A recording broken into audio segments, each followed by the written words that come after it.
Hello. Are we live? Can you hear me? I really hope so.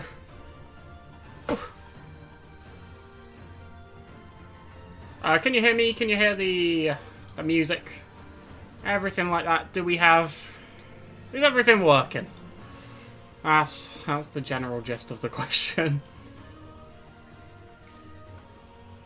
Yes! It's a good sign. Always a good sign when things are working. I hear you on music. Hey, let's go. How's everybody doing today? Everyone having a good day?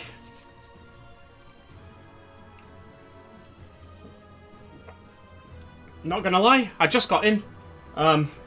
Sprinted to get everything ready to set up.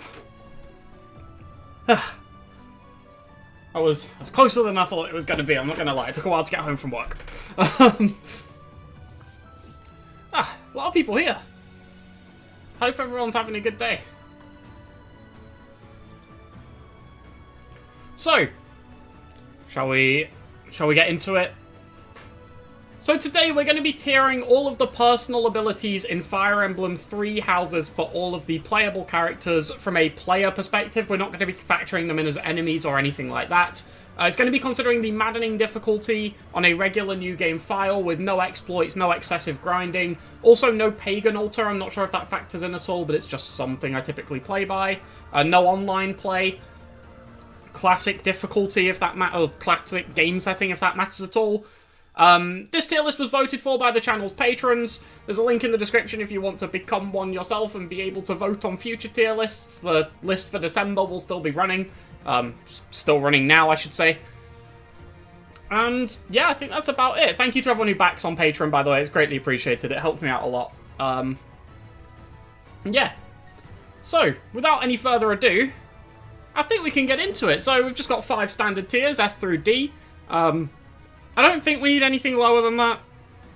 We should be able to capture everything we need. We can always add in another tier if we need to. We've got a lot of room here to work with. The last character we need to care about is Yuri. Everything after that is just nonsense. We don't need any of these. So, we've got 2 variants of Byleth. Now, this is going to be weird, but Byleth personal ability upgrades in, I think it's part 2, or is it after they become the Enlightened one? I don't quite remember. But in part 1... or the first version of this personal, I should say, is that it gives Byleth and any adjacent allies an additional 20% EXP from all of their combats, which is really good. This is incredibly impactful in the early game. It really helps Byleth and, again, their allies get to level 5 as soon as possible, which is incredibly impactful on a lot of units. A lot of really just want to get out of Commoner and Noble. So it's just really nice for that. It also helps a lot in getting to intermediate classes early on. It's a really strong one, and no, I don't see the green-haired Byleth further down. So we've just got the male and female variants. I don't see it anyway, unless I'm missing something, but I don't see the green-haired Byleth. Unfortunately. I think Stage 1 Byleth is comfortably S tier. This is incredibly impactful in the early game. It's a good one to kick off with, I'm not going to lie, but yeah, this is just so impactful for getting, again, your units out of Commoner and Noble, especially Mages, which is insanely important. Getting everyone into intermediate classes, like, it basically wouldn't be possible to get intermediates by Chapter 5 without Professor's guidance, without doing, like, Orcs battles and things like that. And this enables you to do so, and not just on one unit too, like, 2 or 3 can do it because of this, especially in conjunction with some of the others that are down here. And I think this is just a really, really strong personal, especially for the protagonist to have, you know, they're omnipresent, they're available in every map, so it's just a really good one to have from the get-go, really, and taking advantage of this is just, it really helps your early game out a lot, and it makes the game significantly easier the more you exploit this. Does it work with adjutants? I don't believe so, no, none of the other adjacent abilities do, so I don't see why this one would. So no, I think is the answer to that question. Hey, Janice. So, let me just double check, when does Professor's Guidance upgrade?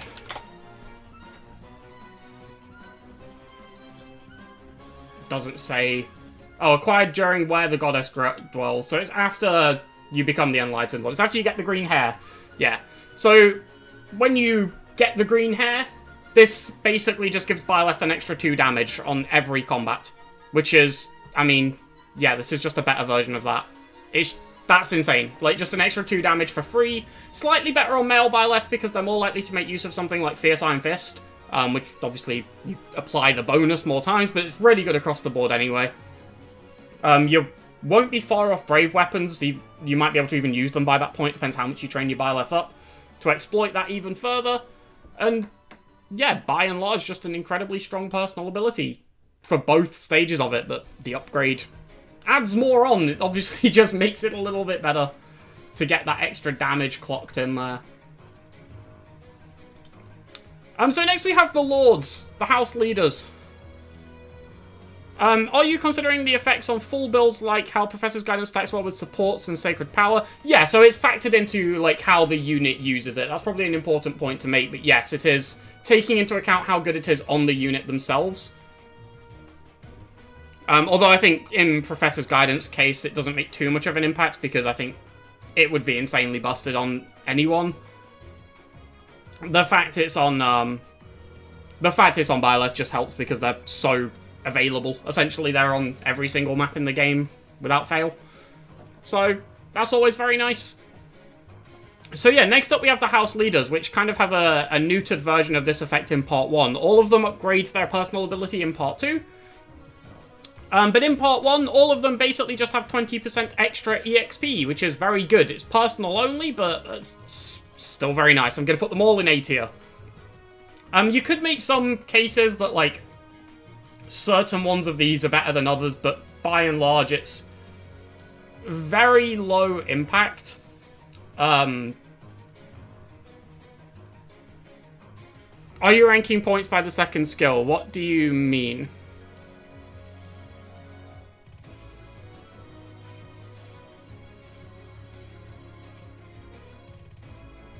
I don't quite understand the question, Mossad. But yeah, all three of these incredibly good. Helps them all accelerate their level growth as fast as possible.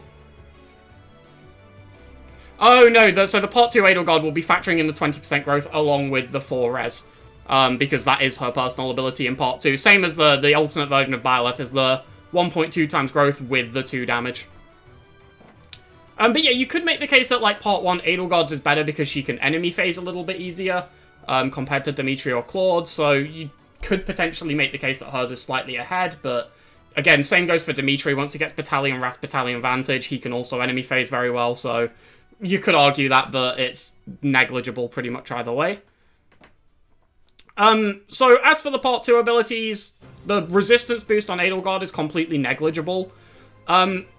It obviously is better than just getting the 20% EXP. The only point I think you could make against it is that the 20% EXP matters a lot more in Part 1 than in Part 2.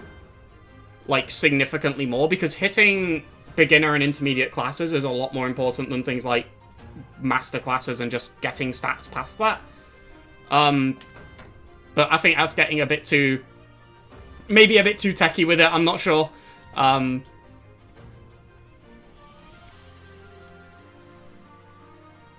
So next up we have Dimitri. Dimitri gives him an extra 20 avoid, I believe, when he is at full health, if I am not mistaken. Let me double check myself here. I don't wanna get it incorrect.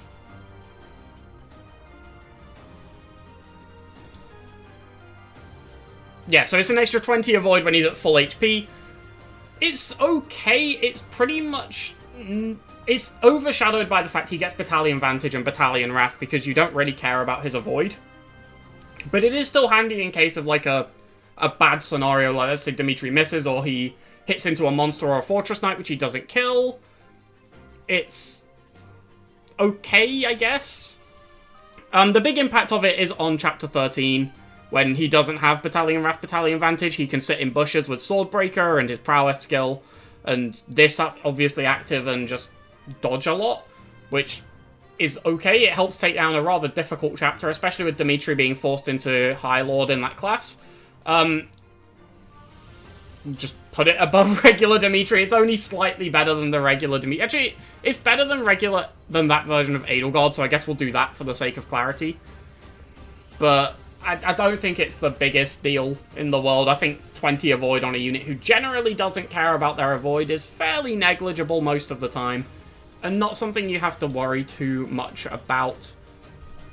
It's basically just the same as his Part 1 ability. Again, you could make the case that in Part 1 his ability, his personal's a lot more impactful, so maybe this should go higher for that, but I'm not necessarily sure it, you know, it weighs up. On the other hand, Claude's Part 2 personal ability gives him Pass, and Pass is incredibly good. I think this is S tier. I think Pass on a flying unit is just incredibly valuable, especially for free, not taking up an ability slot. Is, yeah, insane. You really cannot complain about getting Pass at all. It's a very desirable ability anyway. You get it for no investment, you get it for entirety of Part 2, and you don't have to use an ability slot on it, which is just the most valuable thing. Like, the worst thing about Pass is probably the opportunity cost. You're having to sacrifice hit plus 20, death blow, prowess skill, vantage wrath, something like that. Not having to do that is very nice. You just get it for free. So, with that in mind, Claude's is S tier. I don't think it's as good as Byleth in Part 1 especially, but, like, it's still very nice to have. It's an upgrade you appreciate a lot.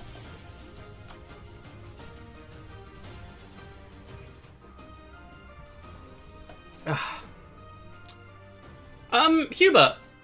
Hubert's personal ability gives him 5 might when he is using gambits. I say as I look it up to check I'm right, even though I know that's what it does. I'm checking anyway, because why not? Yeah, Hubert's personal ability gives him 5 might when he's using gambits. Okay, 5 might is like a nice thing. You're not going to complain about having 5 extra might. But it's, what, twice per map at most? It's on gambits, which is just, like, how often are you gambiting with Hubert? He doesn't have the best charm, if I recall correctly.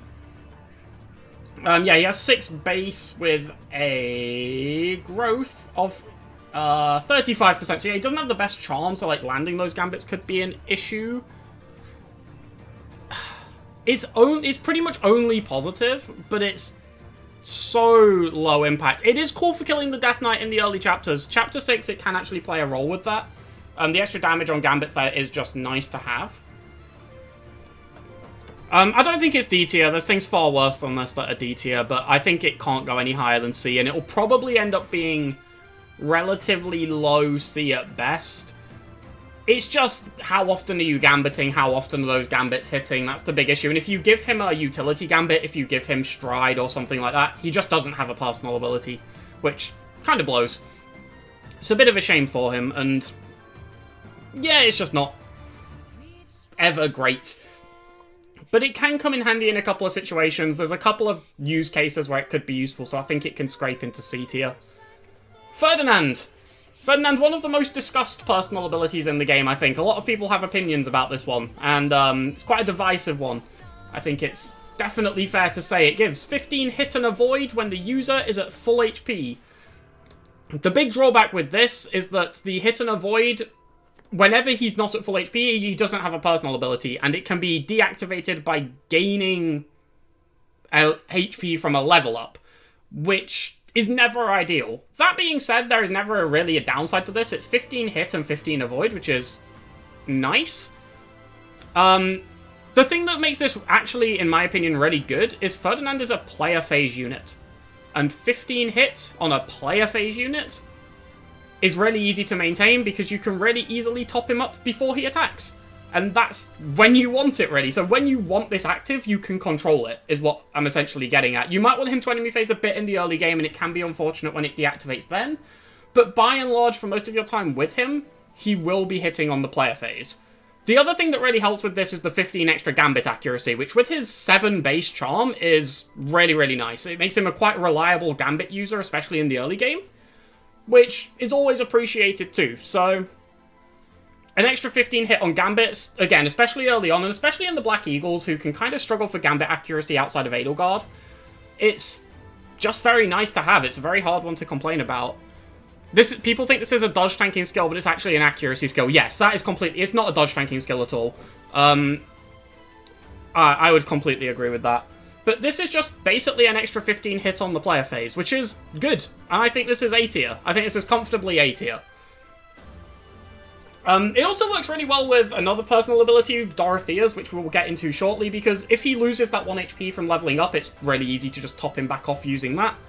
So, there are easy ways to maintain it as well. There's a lot of ways to heal in Three Houses. Yeah, like you say, healing is so available. It is really easy to keep it active. You can also use relics that heal him and things like that. It's just a very easy one to maintain. And on the whole, 15 extra hit, huge upside. Like, it's not like it's a small upside. 15 hit is very valuable, particularly early on, but throughout the entire game, 15 hit is nice to have. Linhardt. Linhardt's personal ability is Catnap. When he enters turn with the wait command, he restores some extra HP. The value I don't remember. It's either 10 or 20%.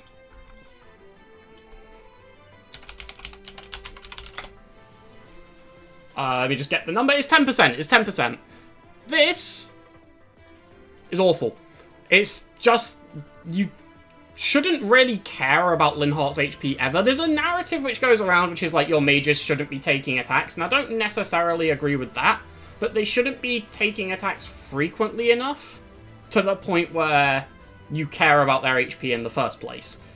And then on top of that, you have to end your turn with the wait command. Even if this was just you gain 10% of your HP back at the end of your turn, it would possibly still be D tier, because that's still bad on the unit it's on. The fact you have to end your turn with the wait command, a unit who gets physic, by the way. Like, there's basically never any reason to be ending your turn with wait on Linhardt. Linhardt should always have something to do every turn. Yeah, that's pretty much it. And the only turns where he wouldn't really have anything to do feasibly is the very start of the map when no one needs healing.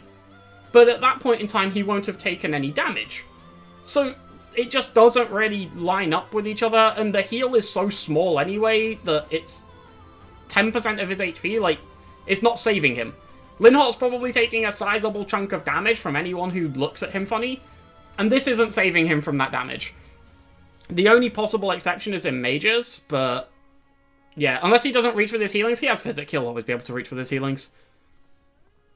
And then, yeah, that's the other thing as well. Jeremy makes a good point there.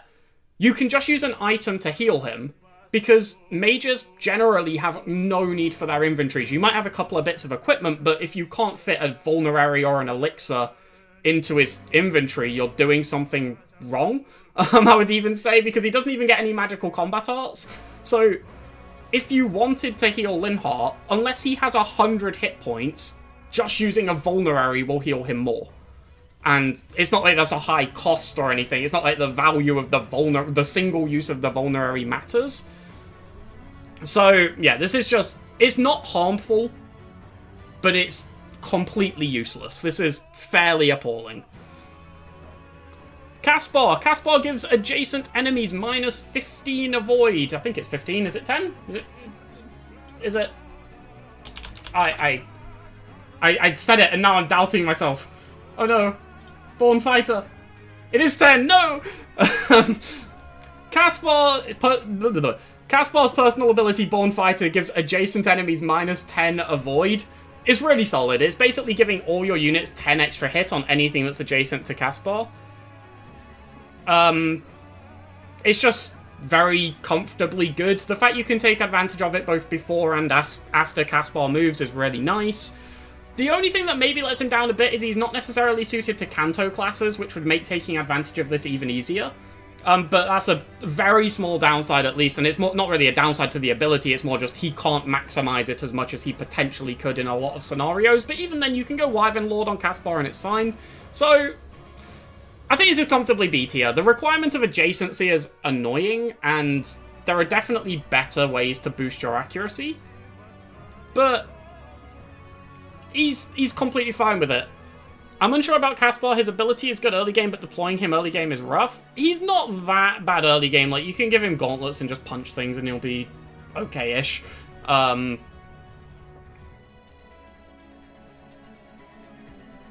fact he's quite mediocre early might actually sort of help the ability in a way, because if he hits something, it might need another hit to kill it off.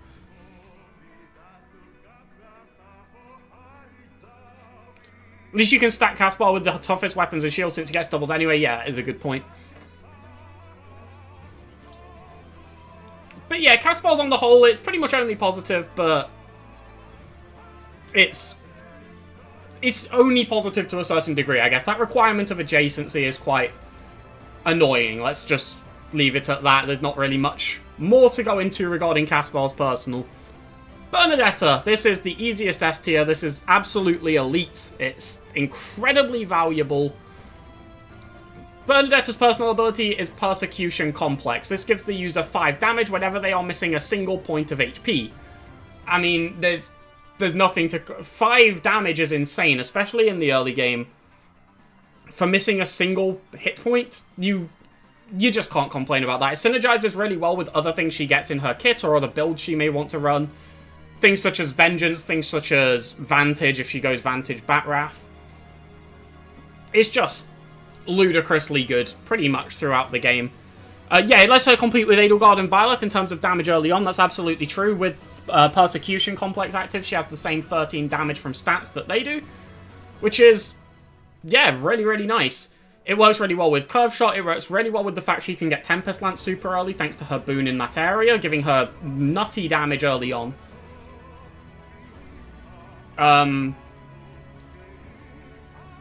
And then obviously you get Vengeance, and it's just 5 extra damage on Vengeance, which is like, okay, a lot of the times it might be overkill, but you can be a bit safer, you might not have to take as much damage, it makes it a bit less awkward to set up Vengeance. It's still all good, you can't really complain about it at all, it's really, really easy to keep active. There's very rarely a time where Bernadetta will struggle to lose a hit point. So, the only possible issue might be, like, the danger you're putting her in by having her not be full health, but even then. Also stacks with magic if you tried to make her a mage. Yeah, it stacks with anything, it's just 5 extra damage.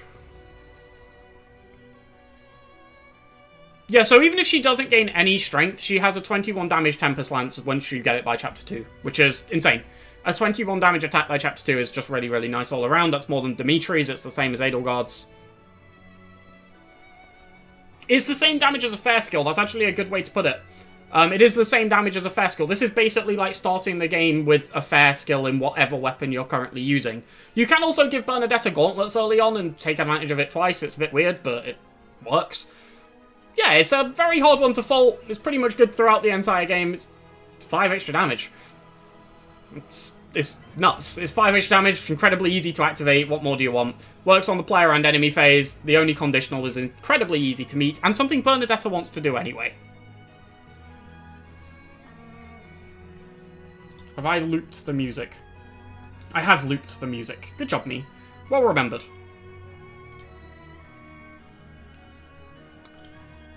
Dorothea! Dorothea's personal ability... let me pull it up before I start talking.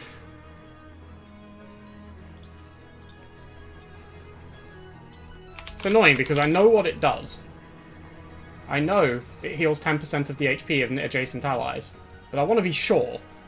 And I don't know why I'm doubting myself. I know what this personal ability does. So Dorothea's personal ability is Songstress. It heals allies for 10% of their missing HP. Well, no, it doesn't. It heals allies for 10% of their HP. Adjacent allies. Why can I not talk about Songstress properly? Dorothea's personal ability is Songstress. It heals adjacent allies by 10% of their HP at the start of the user's turn. It's really solid early on. It's basically never bad because in the same way that being adjacent to a unit can be problematic in certain cases, it's very hard to be accidentally adjacent to a unit. Just pay attention to where your units are positioning. Screws up Bernie's personal only if you put Bernie next to Dorothea, and there's no need to do that. In fact, I actually think this is really good with Bernie's personal. Personally, like, this is one of my... like, because if you have Bernie at, like, I don't know, 19 HP out of 25, let's say, you can top her up to 24 using Songstress, or something like that. Well, it would top her up to, like, 21, but you get it. You can give her a very small heal, while still keeping her personal active, just to make her a little bit safer.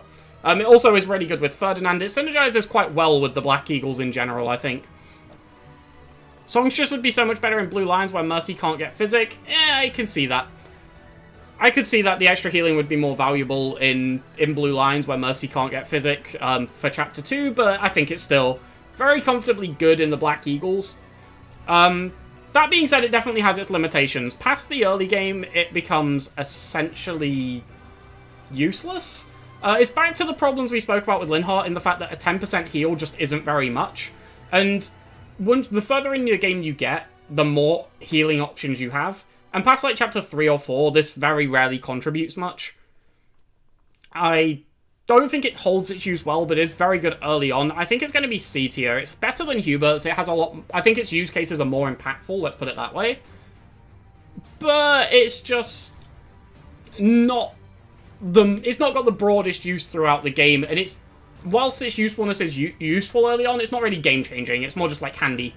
It's a nice little boost. It's a nice little way to keep healing for free, especially when heals can be quite limited. But it's not defining your map or anything like that. I guess if you did get really stuck on, like, Chapter 2, you could just end turn a bunch of turns in a row and heal your party up to full if you ran out of healing items or something. But I think that scenario is pretty unlikely, personally. And, yeah, I think Dorothea's personal ability, it's got its upsides, it just runs out of use pretty early too. And that's about where we're going to leave it. We're just going to leave it at the top of C tier. It's definitely clear of Hubert's, because I think its impacts in the early game are far more impactful than anything Hubert's does. But I don't think it can fight its way into B tier. I don't think it has the same use as Caspar's. You'll get more use out of Dorothea's in 2 chapters than you will out of Hubert's all game. Yeah, that's pretty true. I agree with that. Petra. Petra's personal ability gives her an extra 20 crit when the opponent is below 50% HP. This is so rarely useful. It's not bad, like an extra 20 crit, okay, you can't really say that's a bad thing. But if you're struggling to kill an opponent who's below half HP a lot of the time, we've got bigger problems. Now, there are certain exceptions. Monsters, bosses, perhaps a couple of enemies in the early game, something like Laurens on Chapter 1 or something like that. Maybe, I guess, but it's just not common. Most of the time, you should just be able to kill it anyway. And even by, like, the mid-game, maybe even earlier than that, you can probably kill monsters without needing this too. Like, monsters aren't fast, and Petra is. She can usually just double them and kill them. It's got some slight use cases. Like, there's times where I'm glad this would activate, but they're not common at all. I would even say they're less active than Hubert's, which is why it's going to the bottom of the C tier so far. Yeah, monsters also have no luck. That is a very good point. It's really easy to stack crit onto them anyway, and Petra is a very decent unit for stacking crit anyway. She has builds which favour that sort of thing. You get killer weaponry super early in this game very reliably. You get it for Chapter 5, which, again, just means you can normally have a pretty reasonable chance of critting anyway, and most of the time the crit isn't even necessary. If something's below half health, it should just be dying almost every time. 100 crit on monsters is always funny. True. It does have entertainment value, I'll give you that. If it was 50% and above health, it would be a little better. It would be a lot better if it was 50% and above health. That would make her actually a very viable, like, dual phase unit. Maddening didn't even make it particularly useful, and that's, like, the one mode where you aren't wrong-rounding all the enemies. Yeah, true. Like, Maddening didn't really help it at all. There's, like, a couple of enemies in the early game, like I say, things like Dudu, Laurens, Dimitri on Chapter 1 and things like that, but it's... Even then, it's few and far between. Speaking of Dudu, Dudu's personal ability gives him 4 defense whenever he ends the turn with the wait command. I mean, yeah. This is really solid in the early game. Ending the turn with the wait command is rough. It means he doesn't have a player phase if he wants to make use of this.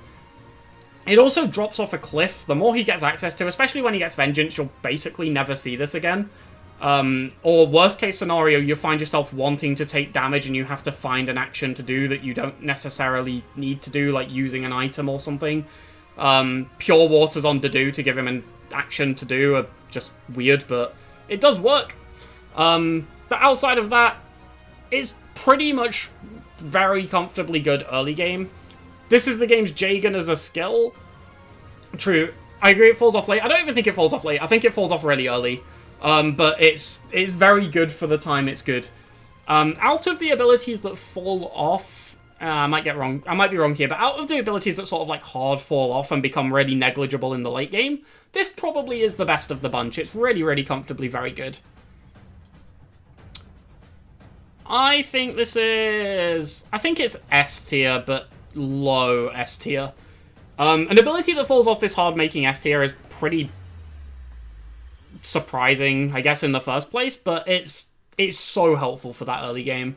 Like, it takes it from being... You don't even have to play the early game when you have Dadu's personal. You just end your turn, and he kills everything. You can literally just brain dead your way through the early game incredibly easily.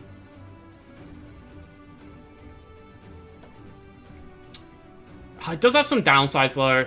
Ending your turn with the Weight Command is such a... Even in the early game, ending your turn with the Weight Command is rough. I might go high A. It's so good early on. It would probably be worse early if the blue lines didn't have other hitters, but they have Dimitri, Felix, and Sylvain with a net backing them up. I think high A looks better, though. It does fall off a cliff.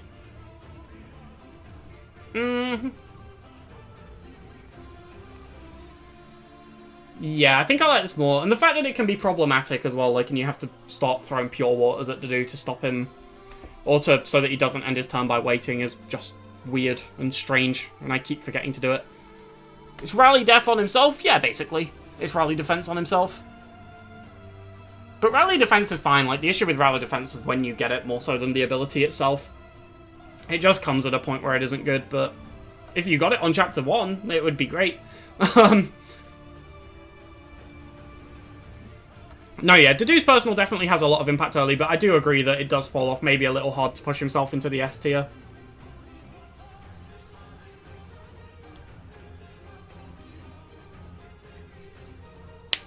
Yeah, it can also mess with Vengeance and getting into Vantage range later, which is why you want to keep Pure Waters on him. So that he doesn't end his turn with the Weight Command. Or just use things like Shove if you're in a Kanto class, like, things like that. But...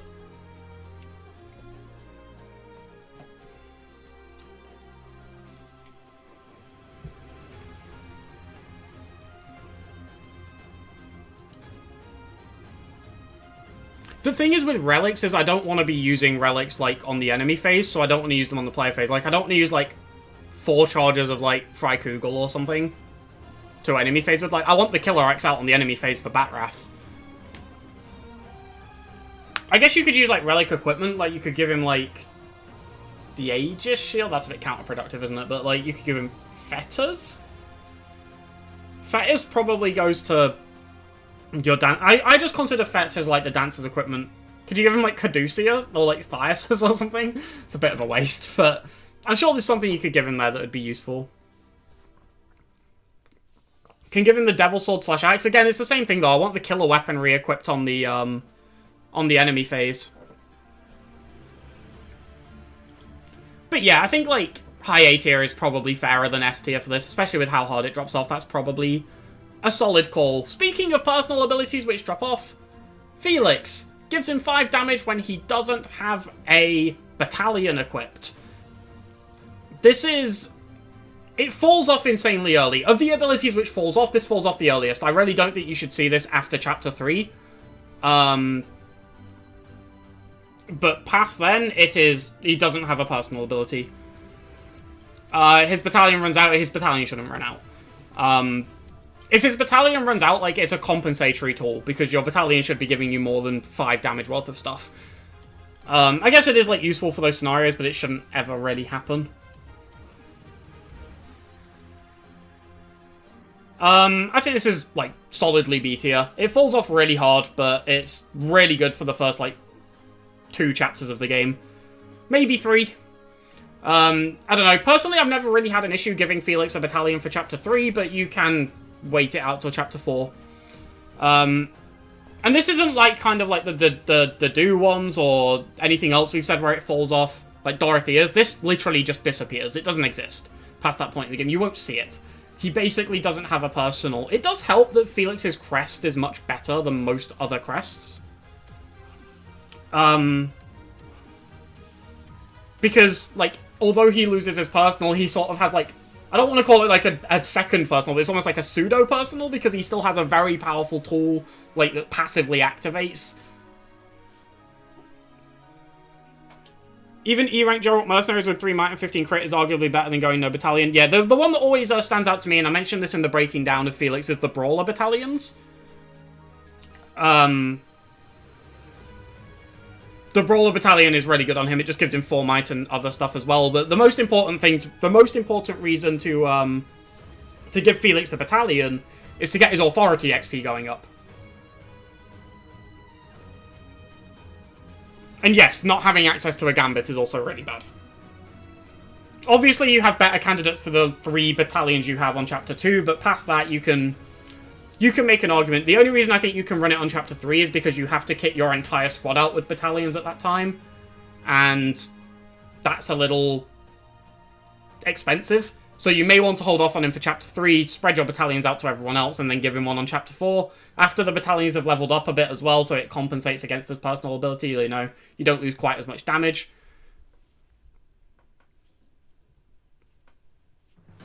But yeah, the Brawler battalions are my preferred choice early for him.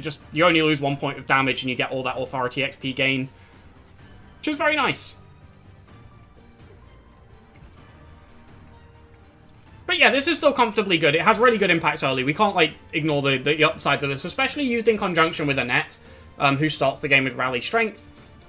It lets him one-round a bunch of stuff. There's a bunch of enemies on on Chapter 1, sorry, including Hubert, which is very nice. One-rounding Hubert is just good. And a couple of others outside that too. I think, like, Ignatz is on that list as well. There's Dorothea, maybe.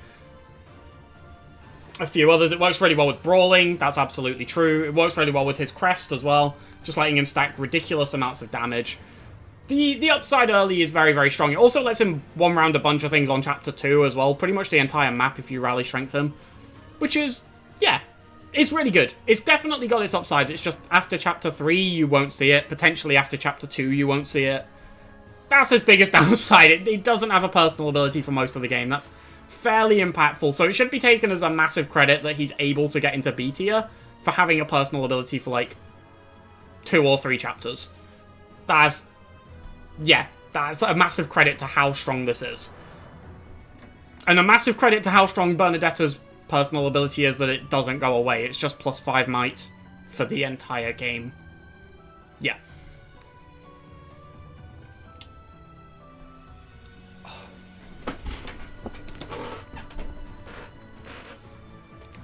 Ash. Ash's personal ability is Lockpick. It lets him pick locks. So it's useless. This is one of the worst personal abilities in the game. It's worse than Linhart's, actually. At least Linhart's does something. This lets him open chests and doors. The problem is that, like, you can see when there's chests and doors on the map and just buy the keys from the menu, and it's fine. At the best, it's a very minor benefit. The other thing is that, like, all of the most important chests, pretty much, there's a couple of exceptions, but most of the important chests are in the early game. And until Chapter 6, there is a chest key on every single map for a chest. And then even on Chapter 6, there's 1, but there's 2 chests. It's just not good. Like, it's kind of useful on HBD if you don't have keys on the convoy. I guess.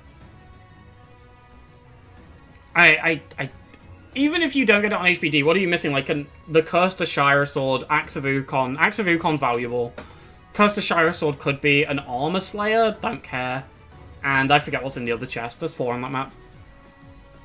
But most of the time, this just isn't doing anything. Even if you forget to buy keys, you, like, the thing is, I don't think you should be forgetting to buy keys, because you can just buy, like, 5 in advance or something and just keep them in the convoy. Like, you don't need to specifically buy them on the map, even. Like, you can just keep keys in your convoy at all times and access them whenever, because you can access the convoy on the map. And yeah, the fact that, like, it's usually easier to get somebody else into the chest. I don't think you should ever be. I don't think you should ever be that desperate for money, Masode. I think that's a fairly.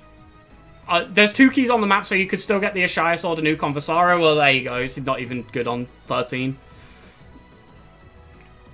Yeah, I think this is pretty much always useless.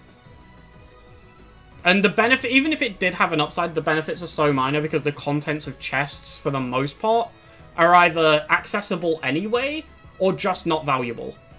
Like, if I miss an Armor Slayer on Chapter 13 or something like that, or there was a chapter we did the other day, what was it? It was ALL, and we missed a Silver Lance. I don't care if I miss a Silver Lance. If we're assuming Maddening, we should also assume this isn't the first time someone's played through the game. Yeah, even without that, even if we're assuming this is someone's first time through the game, you can have chest keys in your convoy at all times. There's nothing stopping you from keeping chest keys in your convoy. Even on HBD, you can access your convoy and take those chest keys out. Like, it's just not good. It just doesn't do much. Sylvain's, on the other hand, is very good. Sylvain's gives him 2... I think it's attack and protection. I don't think it's strength and defense. I think it's 2 attack and protection whenever he's adjacent to a female ally. This is really good. This is just comfortably very good throughout the game. And I'm quite glad we moved Dadu down now, because... yeah, I think Sylvain's is better than Dadu's. It's just really impactful for a very long time. It's really good in the early game. It helps him tank a lot better. It helps him dish out a bit more damage, especially because his base strength is like... it's only 9. It's 1 point off of sort of the benchmark of 8. So going up to 11 from that, and then he starts with Tempest Lance, that's 19 off the bat, which is really solid. Positioning next to a female unit, like, this is a really easy conditional to meet. The thing that I think, like, really helps with Sylvain's that, like, may not be factored in that much is the fact that a lot of healers in the early game are females. Like, a lot of your access to heal is on female units. Linhardt is pretty much the only exception. You could obviously, like, get heal on anyone, but of the units that are likely to get it, Linhardt and Yuri, I guess, are the only real exceptions, but Marianne, Mercedes, Happy, Dorothea, like, all of those units are female. And yeah, this is just comfortably very good. It's just extra damage. It's nice. It doesn't scale particularly well, but that's just because as the game goes on, you tend to be less adjacent. And also 2 damage just matters less later into the game, but by and large, it's still excellent. Really, really hard to fault, pretty much across the board. And its impacts early, yeah, they're putting it top of A tier so far for me. I think this is very, very solid. I've minimized chat. There we go. Yeah, all around just very strong throughout the game. Can't complain. Mercedes' personal ability. Mercedes' personal ability is... it heals her. I think it's the full amount. Let me check.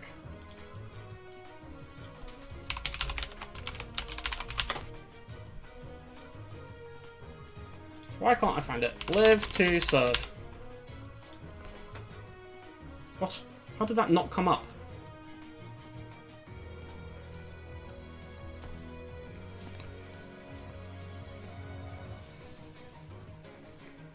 Mercedes' personal ability is Live to Serve. Whenever healing an ally, the user recovers the same amount of HP. It's not useful often, but when it is, it's got some use cases. The big one for me, where I really like this, is for ballistas and siege tomes and things like that. Lets her tank those out and then just top herself off while also still maintaining the rest of your party. It's a right side better than Linhardt's. It can't go D tier. It's better than these. But it's not frequently impactful. You may get, like, a few use cases of it through the game, but very few and far between. But when it is useful, it is actually, like, you can plan ahead for it. You can see that, oh, this Viscum or this Ballista is going to target Mercy, and yeah, I can tank it with her, and then she will be healed for free on the next turn. Which is, you know, it has its use cases. Endgame of BL, yeah, that's another good one, like, just that, all the siege stuff that's going on that map, like, she can tank it while still maintaining your allies, let your allies do other things. It's very barely okay. Its use cases are super few and far between, but when it is useful, it's useful. I don't think there's much more to say about Mercedes. It's a really straightforward ability. It just about scrapes. I'm just thinking about it. I think this is useful more often than Petra's or Hubert's. I'm not gonna lie. I think this is probably... They're pretty similar. They're all very rarely useful. But I think it might be useful more often than those. I'm tempted to make another tier because I think Dorothea's is considerably better than the other three in here.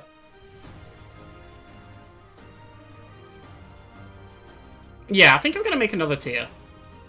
Let's go for a C+. Oh no. Oh no. I broke things. Let's go for a C+. And move Dorothea up, because I think there's a couple more that probably fit into that tier quite nicely. Ah! Change the colour. There we go. I think that looks a little bit better. Is this on screen? It is on screen, good. Yeah, I think moving Dorothea as a tier above these is just... I think this is more impactful. I think it has more sort of deliberate impacts. These three, they're not as bad as the two in D tier, but they're not great either. They do have their use cases, but not frequently. Annette. Annette's personal ability lets her start the game with Rally Strength. It's really nice. Rally Strength is a very good ability. It gives an adjacent ally 4 attacks, and also stacks with any other rallies, which works really well with Annette, because she also gets Rally Speed, Rally Res, Rally Move. And more to the point, having Rally Strength not take up an ability slot actually makes it a lot easier to use throughout the game. The only issue, I guess, with Rally Strength is, like, she has to use Rally, so if she doesn't use Rally, she doesn't have a personal, which is... I consider it kind of similar to, like, the Wait command in a way. Like, it's using a unit's action to give another unit a bit of extra damage. The fact it's on Annette really helps it. I think this is A tier. I think it's probably low A tier, though. I think the fact it uses Annette's turn to use... It's not a passive buff like, say, a couple of the others that we'll see coming up, but to pull one that's definitely going to be relevant. Hilda's, for example, also gives adjacent units 3 might, but she can apply it multiple times per turn to multiple allies. She doesn't use her action to do it. Things like that. The fact that, yeah, also the rallying doesn't give the unit any experience. A bit unfortunate. It can lead to Annette becoming quite far under-leveled, but you can work around that, as was outlined in the Breaking Down.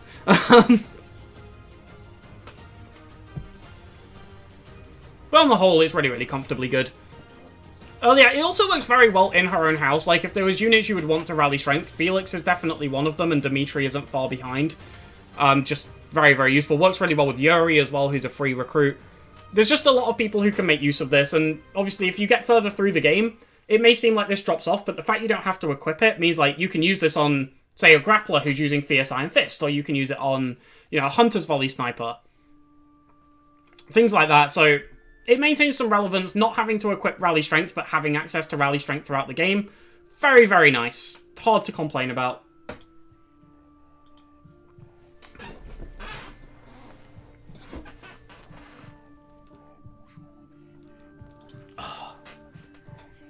Sorry, I have to keep, like, stretching. I just feel like I'm, like, cramping up or something. Ingrid's personal ability gives her 3 might and 5 hit when using Gambits. This is just a better version of Hubert's personal ability because Gambit's hit is a lot more valuable than Gambit Strength. And it still gives Gambit Strength too. It's not great, it's only 5 hit, but 5 hit is better than not 5 hit. It's basically like having an extra Gambit boost. Cool. It's comfortably okay. I'd probably put it C+. It's better than these 3, I think. It's similar to Dorothea's. It's got its use cases for sure. They're not frequent, but it's got its use cases. There's times it's useful. It's just a bit of an extra reliability tool. 5 extra hit on Gambits is nice. Normally when you're Gambiting, like, Gambit hit is not the same as normal hit. Like, Gambits are normally, you need a Gambit to hit more, generally. So 5 extra Gambit hit is more valuable than I would say personally, like, 5 non-Gambit hit. But Obviously, things like Ferdinand's personal ability do affect Gambit hit as well, but like... Hey, Avery.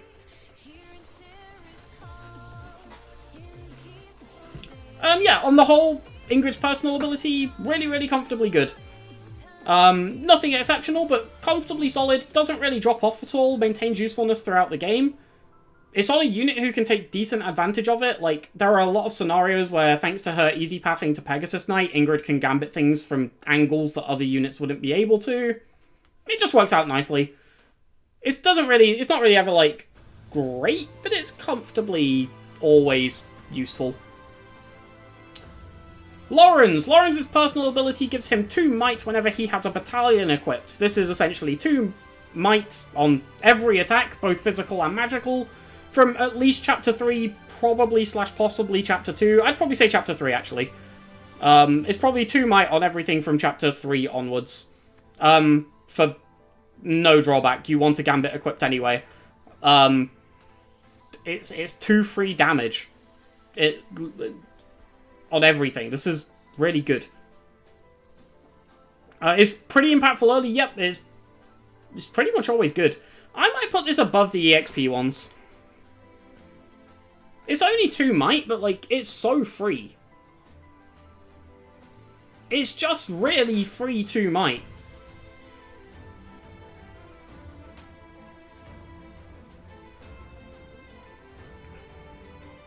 If +2 strength magic is often part... That is a good point. Like, it's basically like having the strength or magic +2 ability. The only thing is that magic +2 doesn't affect like healing and like a utility range, but it doesn't have any utility anyway. It helps Lawrence because he does mixed damage. Yep, it's comfortably very good. I might put it above Dedue. It holds relevance for a lot longer. I think Dedue's has the higher like moment of impact, like those early chapters with Dedue. It's a lot more impactful. But Lawrence's is present after Chapter 4, which is very nice. Having a personal ability for the entire game is useful. There's no drawbacks to it. It's just comfortably really... It's 2 free damage. I don't think it can quite go above Sylvain's, because I think Sylvain's, yeah, it's 2 free damage, but he also gets those 2 free protection as well. And again, there's no real drawbacks to Sylvain's. It's a little harder to activate, I guess, but like... Sylvain's also has, like, Swift Strikes to take better advantage of it. I think I like it where it is. It's 2 extra free damage. There's very, very hard to complain about. It's just comfortably great, to be honest. It mostly just sucks that Lawrence isn't better. True, but this helps him become better. Like, he essentially has, like, 10 base strength from Chapter 3 onwards, which is, like, the equivalent of Felix or something. Which is fine. 9 base magic, is it? Like, yeah, it's 9 base magic is still bad, but he gets Frozen Lance, so it's fine. It also helps him reach a lot of important thresholds, like his actual impact on unit is quite valuable, because like it helps him reach 1-round thresholds for Chapter 5, in conjunction with things like Spirit Dusts and Dex boosts and things like that, but it's only possible pretty much to reach those because Lawrence has this personal ability, which, you know, actually has tangible impact on the unit, it's not just hypotheticals. I think it's just comfortably very good. There's no drawback to this personal ability at all. If the bonus was bigger, it would go higher. But, yeah. Cool. It's nice. Goodie Basket. Goodie Basket is Raphael's personal ability. It's bad. It's pretty much the only personal ability that has any sort of downside in the game. Now... The downside is overstated, including by me. I've overstated this downside in the past. It probably won't be too impactful a lot of the time. It's the fact that you have to constantly play around it if you're using Wrath Vantage builds. That's just really annoying. Sorry, I should probably go into what it does. It has a luck % chance to heal Raphael for 10% of his HP. Which is... ridiculous. He doesn't have a good luck stat. He has a good HP stat, but even then the heal isn't much. Like, I think in the early game this is something like a 6% chance to heal 3 HP. So like 1 in 20 times you heal a third of a vulnerary. Like, even if it isn't harmful, it's useless. The only reason this personal ability isn't harmful is because it's horrifically bad. If it was better, it would be harmful and still be really bad. It's a very catch-22 personal ability. In general, uncontrollable heals are not a good thing. It's not good on crests, it's not good on personal abilities, just by and large, being healed when you don't want to be healed is bad.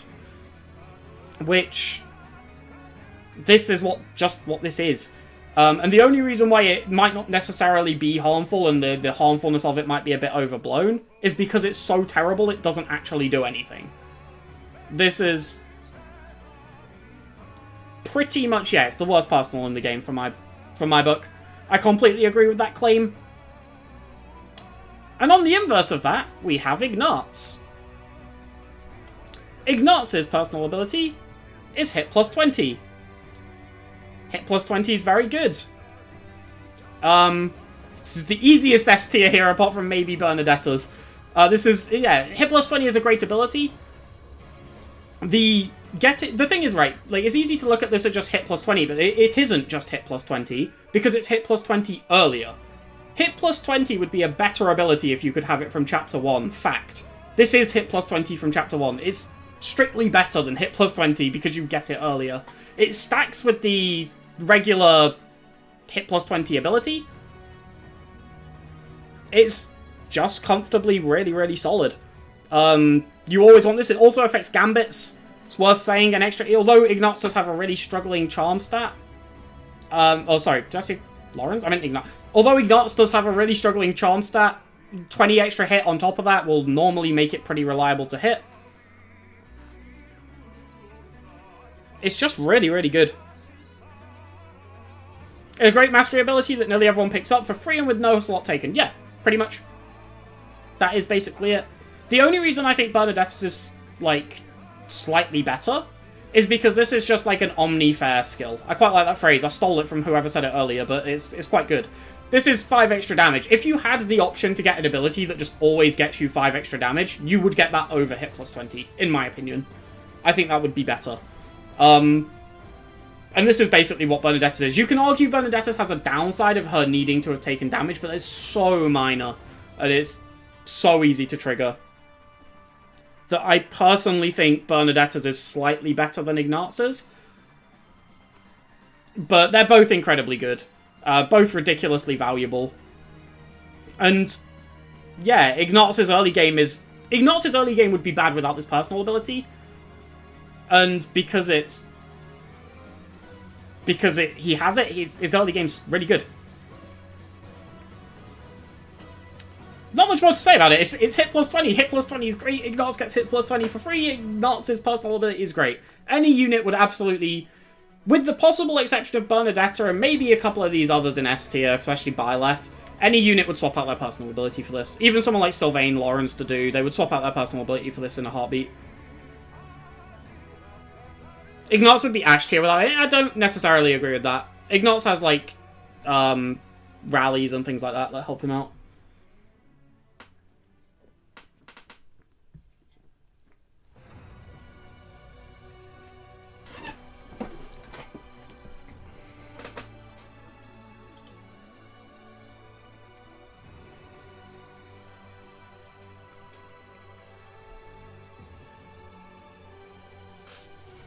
Yeah, Ignatz does have a lot going on beside his personal.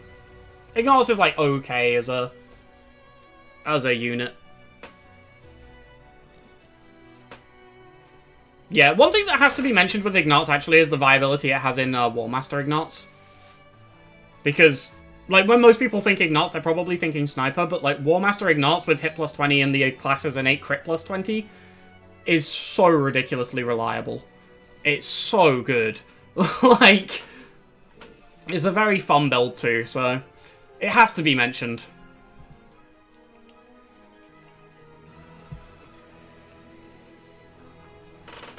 So next up, Lysithea. Lysithia's personal ability is Mastermind. This gives her... how do I phrase this? This increases the base class and weapon EXP gained from combat by 100%. I have to be careful how I phrase it, because if I said it just doubles it, that would imply with a knowledge gem you get 8, but you don't. With a knowledge gem you get 6, rather than 2 or 4. So it takes the base and multiplies it, not any modifiers from something like a Knowledge Gem, and the Knowledge Gem doesn't impact this either. But by and large, this is free combat, it's free class XP, it's free weapon XP, it's really good. Helps her reach a lot of important things early. She can get Warp very, very early. I mean, she'd get Warp super early anyway because it's B rank, but it still helps her get there earlier for less investment. I think one of, like, the biggest impacts of this is it lets her master Monk really easily. It lets her master, like, Mage really easily. She never has to go back to pick up Magic +2. And I think that's really important. Because it is impactful on her, it can affect her warp range, it affects her damage. Obviously, if you use this on Dark Spikes, it's 6 extra damage. I do think this falls off. That's my biggest criticism with Lysithia's. I think, like, after you get Warp, after you Master Monk, and after you Master Mage, this is a lot less impactful. But it's weird to judge, because its impact isn't really when you master those classes, its impact is when she would have mastered those classes anyway. Because that's when it stops being useful, right? When you would have had the abilities anyway. It can also help with magic range. That is true. It can help her push her to magic range. I still don't think you're hitting Tome Fair. You could, I suppose, but I don't think you are. Mastering Gramarye for Defiant Magic is really good. Still, that's true. I can't claim to have played around with it, but I could see it for sure. Maybe it doesn't fall off as hard as I think it does. It lets the best Warper go online even faster. Yeah, essentially. I think Lysithia still hits Warp for Chapter 5 without this, but it reduces investment, and that's a good thing. Makes it much easier to reach level 5 as well. Because she can gain access to other spells easier. So being able to get things like heal, not heal, but like other spells after heal and after Miasma. What was that? Voice crack. After heal and after Miasma a bit easier, makes it easier for her to reach level 5. It's so good in the early game. I think it's somewhere in here. I don't know if it's above or below Byleth. I don't think it's as good as Ignatz. Personally. I think the 20 hit is more valuable. Yeah, that's a good point. Like, it doesn't so much fall off as it achieves its purpose, but I think it's...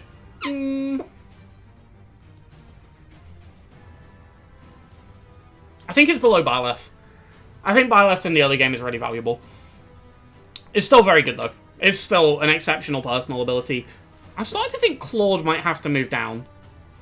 Pass is great, but Pass is not, I don't think, on the par with the other things here. Especially because, like, it's not around. He's obviously 20% extra XP as well, but that puts him in line with the A tier. I think Claude might go here instead. I think I like that a little bit more.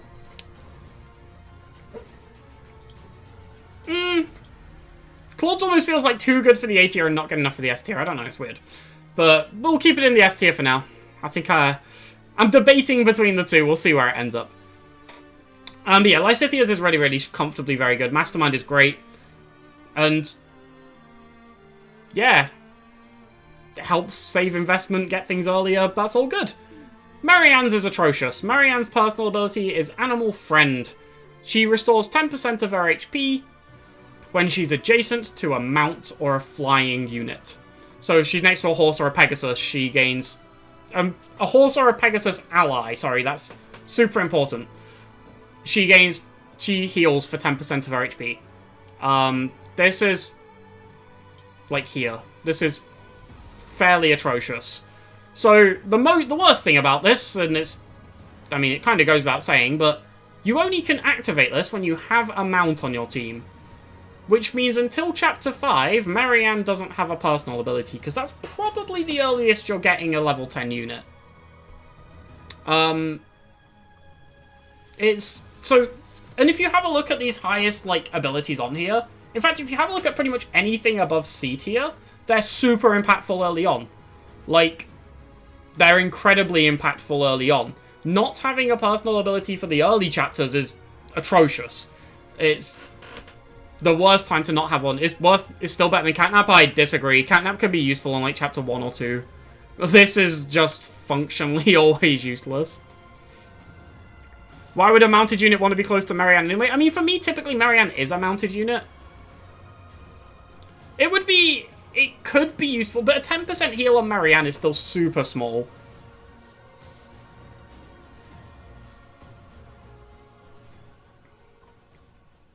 I don't know, this is atrocious. Not having a personal ability for the first 5-6 chapters of the game, whenever you first get your mounted unit, is just so bad. Fairly appalling.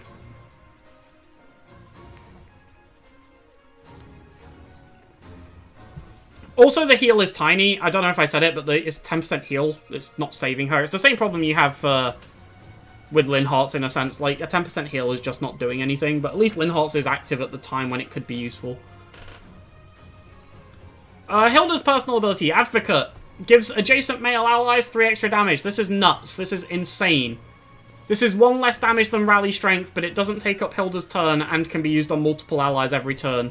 This is ridiculously good. I think this is, personally, there might be one exception to this, depending on... I don't know what the general perception on the other one I'm thinking of is, but with that possible exception, this is the best... This is the most underrated personal ability in the game. It's not the best, but I think this is incredibly good.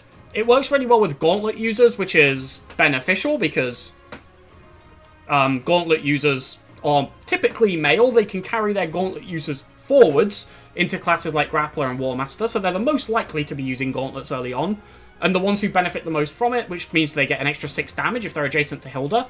It obviously doesn't go anywhere, so if you're using like Fierce Iron Fist or something like that, it's then an extra 9 damage. Hilda is typically a Kanto-based unit. She typically goes Wyvern, so she can like move and then reposition if you're using her as a player phase unit. This is absolutely insane. I don't know if this is controversial.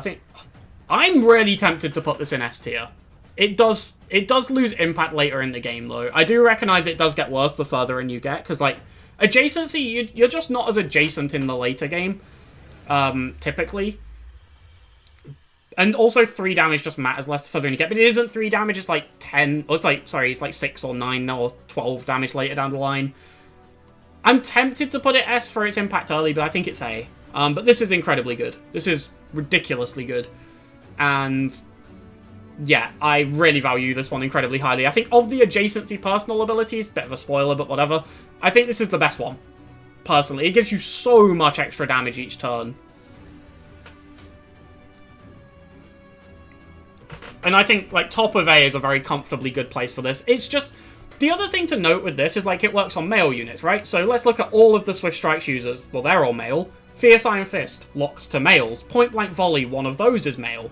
Like, Hunter's Volley even. If you look at a lot of the sniper candidates, okay, you have, like, Shamir, who's probably the big exception. But, like, Felix, Yuri, both great sniper candidates. Ignatz, Ash, great sniper candidates. Pretty much everyone who goes down a path towards great Brave Combat Arts, with, like, a couple of very minor exceptions, they're male. Like, and so this can retain a lot of use purely because of that. This is just all around very, very good. Leonie's personal ability is Sylvain's, but it works on males rather than females, so if she's adjacent to a male, she gains 2 strength and protection.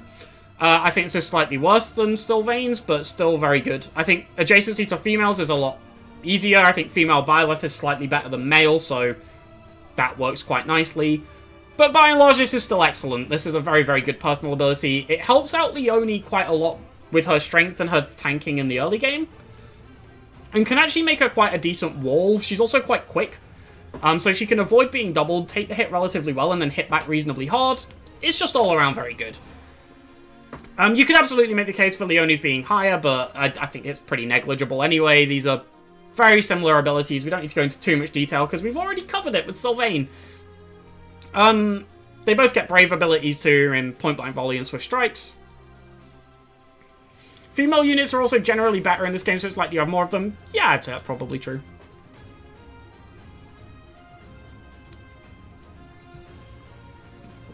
Sylvain, Leonie, Hilda, Thruple, OTP, true.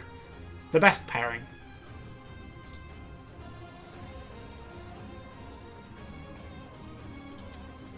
Okay, so that's all of the students done, so now we're on to the... Oh, it's not all of the students done. We've got some still to do, but, you know. They'll come later. They'll come a little bit later. We've got the faculty. Starting off with Seteth, whose personal ability is Hilda's, but it only works on female units. The big problem with this is Seteth doesn't arrive until chapter 12, which makes it a lot worse. Because 3 damage is just a lot less notable at chapter 12. It's also sort of just missing half the game. It has its use cases for sure.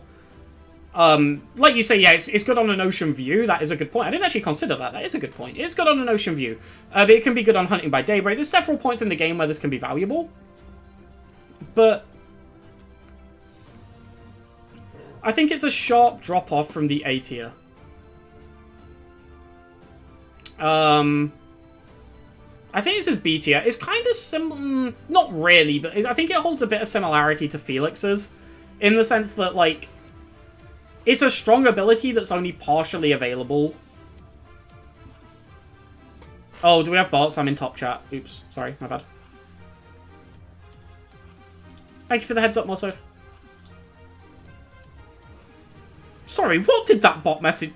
That is what that bot message say. Okay, that was... Even by the bot message standards, that was weird.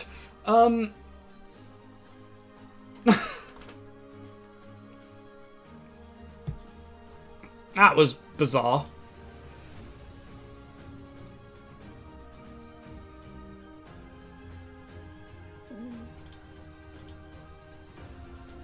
Okay, so... Yeah, I think Seteth is fine to sit in, like, lower B tier.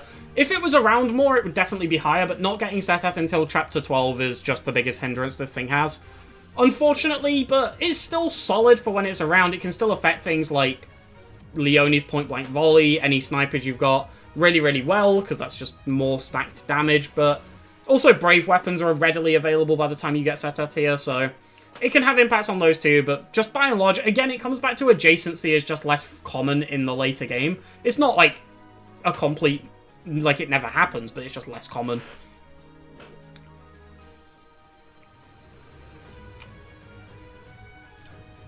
I'm not gonna lie. Is Flames... does it give defense? Does it give... what does Flames' personal ability do? It's just completely left my brain. Does it give defense? Adjacent allies receive 3 less damage from enemy attacks. Okay. Is this all allies? It is all allies. Okay. This is okay. This is... taking less damage is less important than dealing more, especially by, like, Chapter 7 when you get access to Flame. There's definitely use cases for this, but it's few and far between, I think. I'm trying to think of any particular time. The thing is, by this time in the game, right, by, like, Chapter 7... well, not necessarily Chapter 7, but a few chapters after this, you can get access to so many good protection tanking tools for Aldaria's soldiers, the Aegis Shield, things like that. That, like, I think it almost comes too late for it to be useful, because units who you care about taking damage are capable of getting that protection themselves around the time when you get hurt. I think it could still be useful. I'm going to put it bottom of C+ tier. I think it's still better than the C tier ones. It's a controllable 3 extra protection, which absolutely can see benefit from time to time. Obviously, gets a lot better if you have the DLC and can make Flame a Dark Flyer. But it's just 3 protection just isn't that great at that point in the game. I'm sure there's some specific things that would help you to tank, but not commonly. And you almost always have other avenues to make up for that extra protection by this point in time anyway.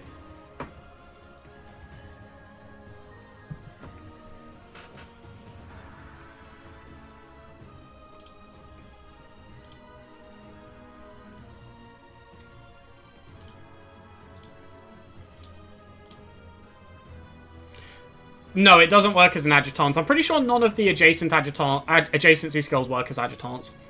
Maybe if you're protection stacking. That's the thing, though. Like, you can protection stack so easily without this. Like, it's just unnecessary. Like, the time when this would be useful would be so late in the game. For anyone who's been watching the current stream playthrough we've been doing, we've had a protection tanking Hilda, and she has been, like, 15 or so protection above pretty much every enemy until, like, very recently. Until, like, chapter 16, I think we're on next. So until like about probably like chapter 14, she's been so far ahead of the protection tanking curve with not too much real effort. She's got a few ambrosias, but outside of that, she's not needed a whole bunch. Assassin Flame so she can stand next to your Hilda. Exactly. Yeah, Assassin Flame is the real metal. Trickster Flame. She can't go Trickster. She's a female. But can females go Trickster? I don't remember. I have the feeling they can't, but now I feel like that's not true. They can? Okay. Okay, yeah, no, she can go Trickster. Okay. Trickster Flame is the way forward.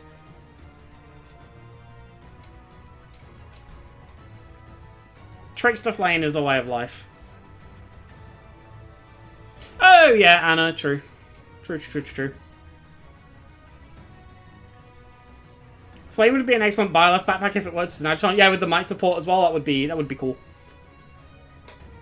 But yeah, by and large, I just think Flames isn't doing too much. On to Hanneman's. Hanneman's gives him Rally Magic. It's similar to Annette's, except instead of Rally Strength, it's Rally Magic. It gives an adjacent ally for might, but you have to actually use it. It costs your turn. Two big drawbacks to Hanneman's or three big drawbacks to Hanneman's in comparison to Annette's. First of all, Rally Magic just isn't as good as Rally Strength. Magic isn't as good as Strength as a stat to give. Secondly, it comes a lot later. And thirdly, he doesn't have another big list of rallies that this stacks with to make it even more useful.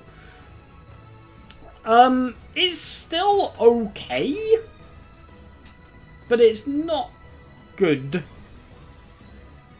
Can help with magic sword arts. It has its uses, for sure. I just think it's a significant drop-off from Annette's. I think this is probably C+ tier.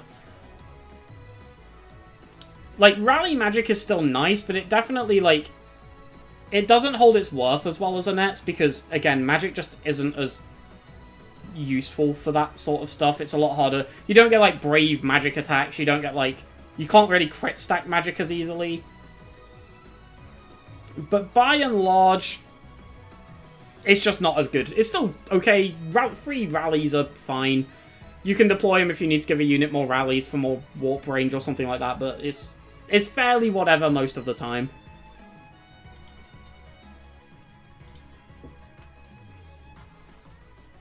Helps a ton in his power log if you put a magic unit along with him.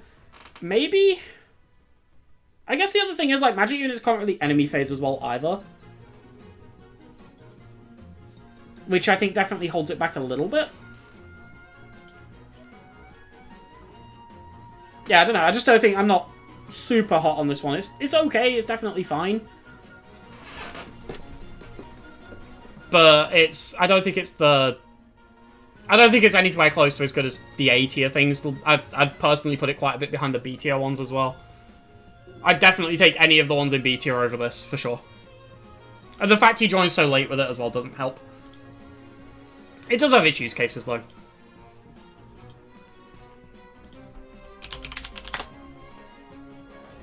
Let's check the stats on Manuela. I think Manuela's is 10, right? It's 10 crit avoid.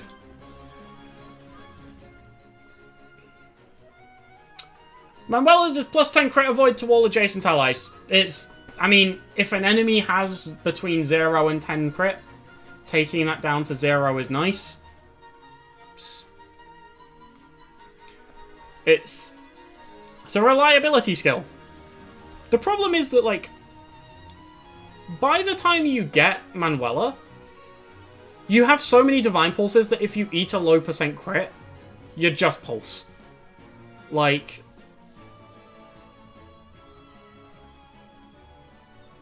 How many units have less than 10 luck? Well, I mean, it can still reduce crit by 10, like... Or enough luck to get a killer enemy down to below 10 crit. I mean, the thing is, like, reducing crit by 10 is still good, right? Like, it moves, like, 10% of the time you get crit less. And if an enemy has between... Like, even if an enemy has, say, like, 3 crit, that being 0 is a good thing. Particularly in an Iron Man context. But I guess we probably shouldn't factor that in because that would involve not Divine Pulsing, which is like non-standard play, I guess. But I think it's not D tier. It has its usefulness for sure. But I don't think that usefulness is common. probably bottom of C tier. I don't know, it's okay. Reducing adjacent allies, or yeah, giving adjacent allies 10 crit avoid is fine.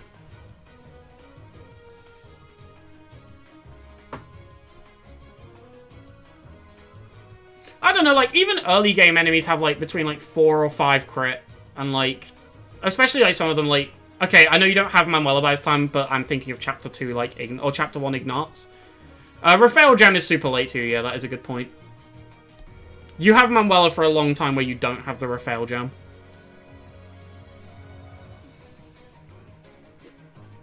But enemies just don't have, like, a ton of, like, killer weaponry in this game. There's the odd 1 or 2 dotted around, but it's not common. Crit's just not enough of a threat in this game for this to hold more relevance, unfortunately. So, it has its usefulness, for sure. It can help a little bit with reliability. By and large, it's not doing too much. I think this is bottom of C tier.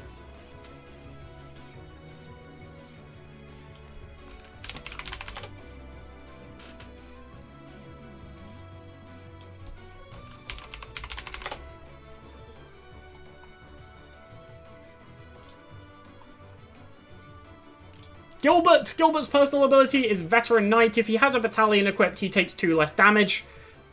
I mean, it's 2 extra protection, essentially, and 2 extra resilience, all the time.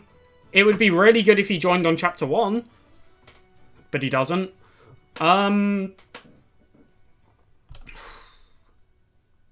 think it's okay.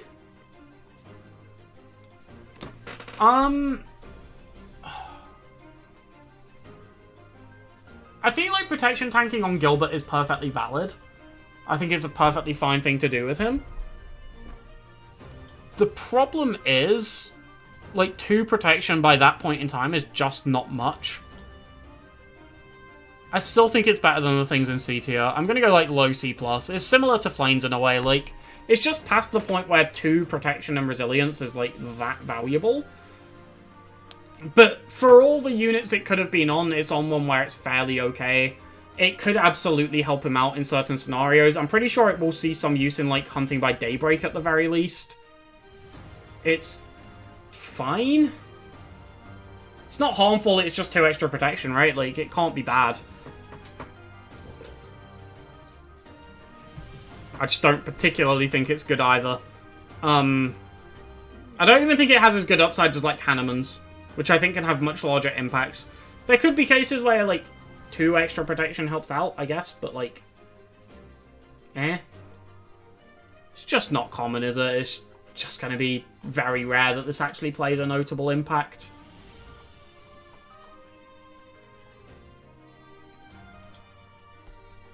I guess it does. He does get Battalion Wrath, right? So it can help save some battalion endurance. It's the best I've got for it. It's an okay personal ability. There's very little to really complain about here, but it's not setting the world on fire. So Alois is just rally luck. It is, right?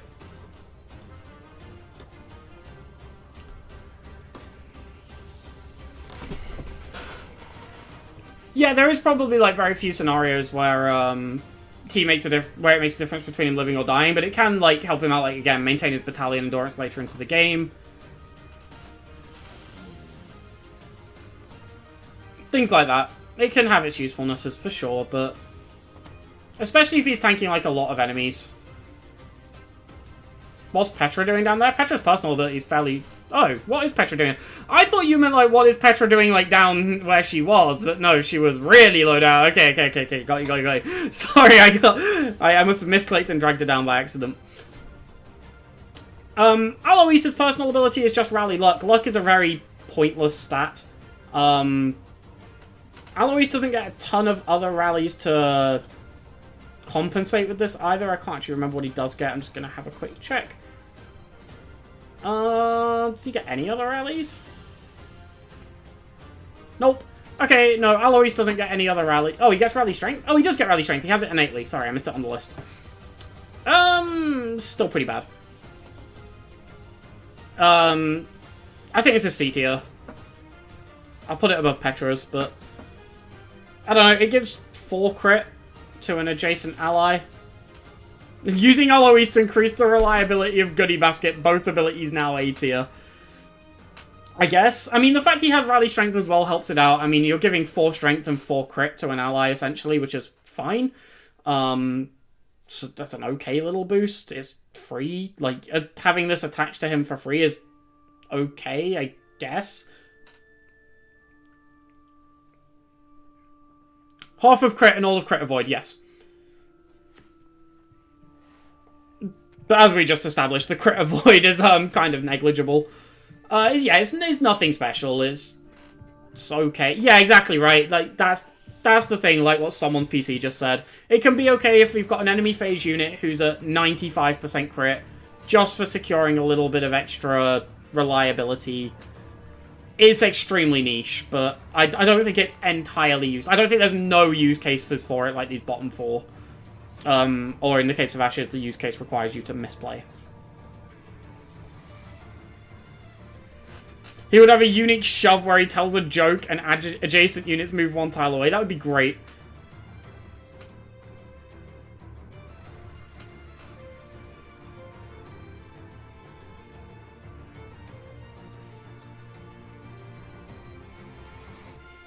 There are a few questions more classically Fire Emblem than what does luck do in this game. I think, like, in every game, like, just generally, like, I guess, like, more casual players have no idea what Lux and Skill does, or Luck and Dex. I think just by and large, like, nobody really knows what those stats do. They're not very descriptive. Also, for, like, my entire first playthrough, I called Charm Charisma. That's the other one.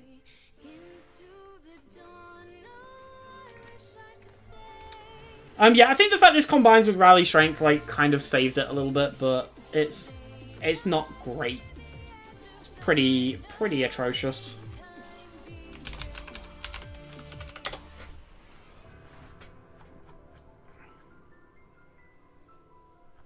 Charm makes no sense. I agree. I think it should be Charisma. I think it's better. But... so Catherine's gives her... It's basically Felix's, but rather than giving her damage, it reduces the damage she takes when she has no battalion equipped or her battalion is broken. Okay. It has use cases. I think it's... I think it's, like... I think keeping the protection for longer is more viable than keeping the strength for longer. Like, I think I'd rather have the defense for longer than the protection. It's useful in Chapter 5. It's also useful in Land of the Golden Deer if you don't skip it. There are definitely chapters where this is very valuable. The trade-off of not having a battalion is pretty huge, but I think by and large this is super similar to Felix's. Whilst it comes later, it has a similar number of chapters where I would say it's useful. I think it's probably just, like, behind Felix's. I think Felix's hold more impact in the early game, but, like, Catherine's is also weirdly really good for tournaments. I'll throw that out there. I don't think it's affecting the ranking, but it is really good for tournaments. Yeah, it's fine. It's okay when you have it active, but you won't have it active very much. Charm in the Spanish translation is really... That's interesting.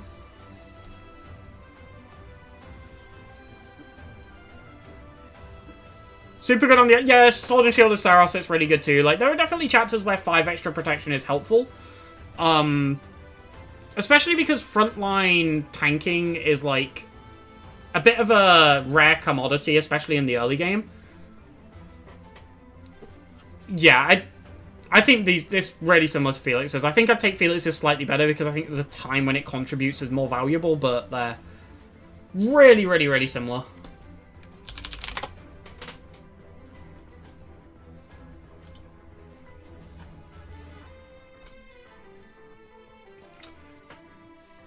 So Shamiya's gives her 4 strength, 4 magic, 4 dex, and 4 speed if she initiates combat and defeats the target until the start of the next player phase.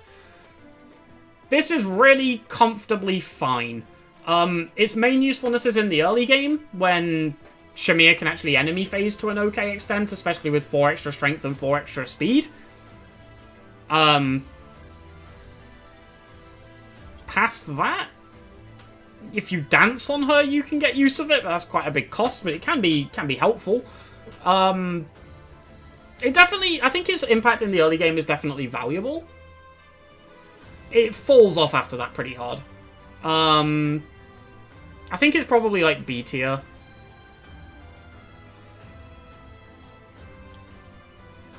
I might take gas balls ahead of it.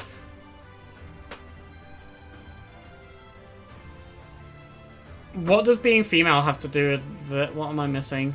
Oh, because of Uncanny Blow? Yeah.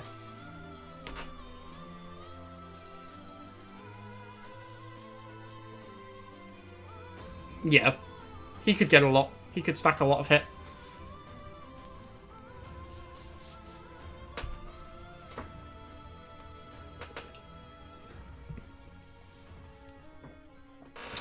Oh, now we have to go into the one where I'm going to upset people. So, Cyril. Cyril's personal ability gives all of his growths a boost of 20%.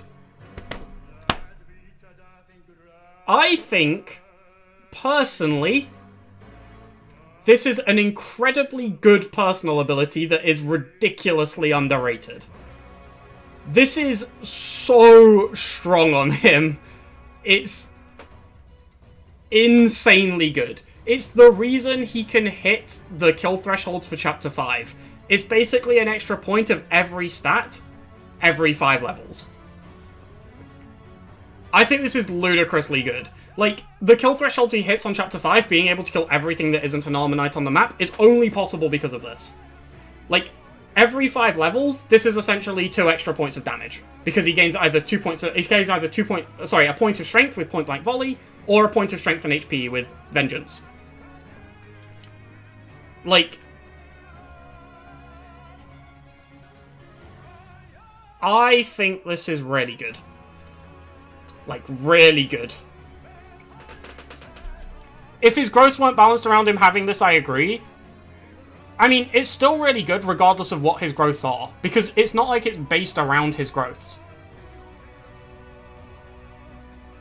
That's not good though. PBV and Vengeance are doing the heavy lifting. He wouldn't hit the kill thresholds if it wasn't for this ability. Like, he wouldn't hit the Chapter 5 kill thresholds. And as a result, he wouldn't be able to level through Chapter 5 as easily. He wouldn't be able to hit a lot of his kill thresholds easily. This is insanely valuable on Cyril. But yeah, this is basically an extra point of every stat, every 5 levels. On average. Which is insanely valuable. I mean, he joins at level 9. He's already got an extra point of every stat thanks to this by the time you recruit him. You level him up 2 more times, that's another extra point, on average.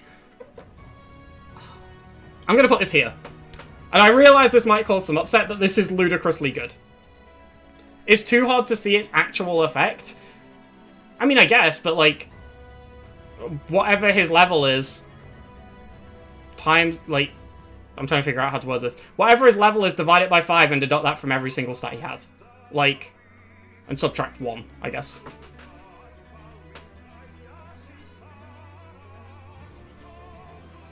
No, you can't give him a better bow or lance or stat boosters. Like, he needs a steel bow plus to hit the threshold. And you could give him stat boosters, but like you could give anyone stat boosters, right?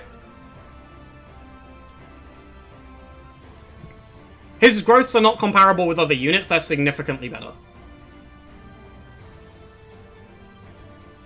Yeah, that's a really good point. Like, you can't see when hit plus 20 makes a difference either. Right? Like, you can't tell when an attack is hit because of hit plus 20, or it would have hit anyway. Like, let's say you get Cyril to, like, level 30, right? So that's, like, around, like, chapter 14, 13, around that point in time. I mean, 13 he won't be available. He's never available on chapter 13. But, you know, it's around chapter somewhere between, like, 12 and 14. Like, let's say you get into, like, 31 for the sake of argument. That's 6 extra stats on every single thing he's got. That's ridiculously good. That's like having Death Blow, Darting Blow, Armored Blow, like, all be active. Always. Like, HP plus 5, but with 1 more. You know, Fiendish Blow if you ever want to use magic on him. Like, it's so good.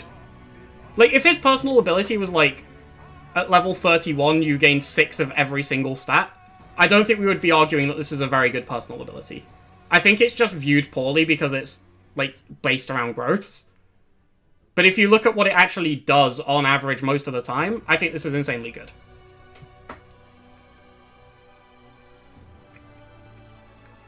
Like, from level 26 onwards, this is giving him more strength than Bernadetta, along with speed, defense, resistance, dex. Like, it obviously takes time to reach that point, but for the back half of the game, it's giving more than... And, like, it's not like it's giving nothing throughout all of that.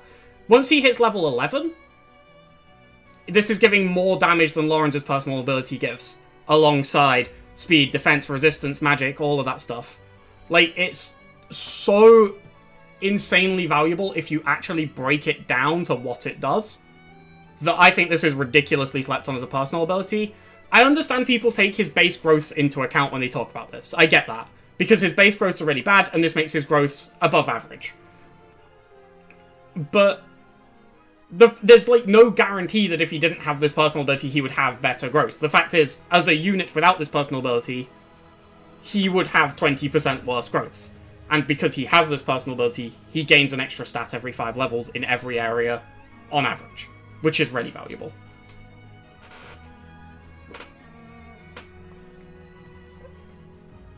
So personally, I think this ability is super slept on. It's really, really good.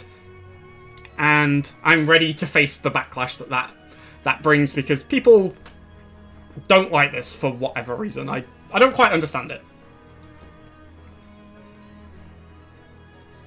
It does give him better bases.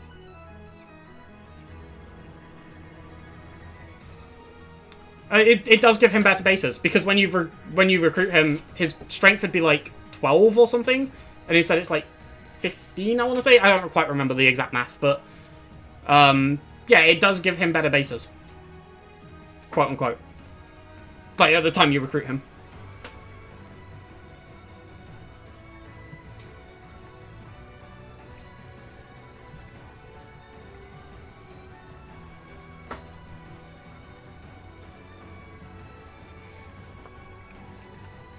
I think it's like, I agree that growths normally aren't that relevant in this game. Like, when people talk about, like, class growths and things like that, I agree to a fairly reasonable extent.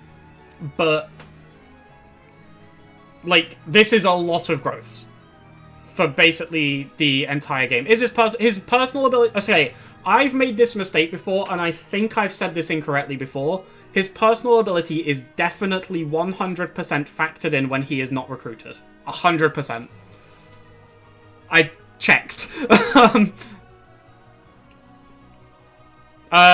know I came in late, I know you probably said this already, but why is Seteth not alongside? Yeah, because Seteth joins 11 chapters later.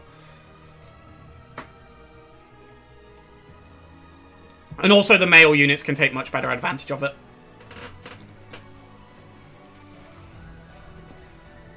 But yeah, personally, I think Cyril's personal ability is incredibly valuable. Provides a lot to him as a unit and gives him a ridiculous amount more damage that lets him hit very tangible, very visible thresholds. Like, so when people say, like, they can't see the impact of this, run him in Chapter 5, give him a Steel Bow Plus, click Point Blank Volley, every single kill he gets is because of this personal ability. There's your visible impact. It's right there. Like, I get what people say when they talk about this, but it's really good.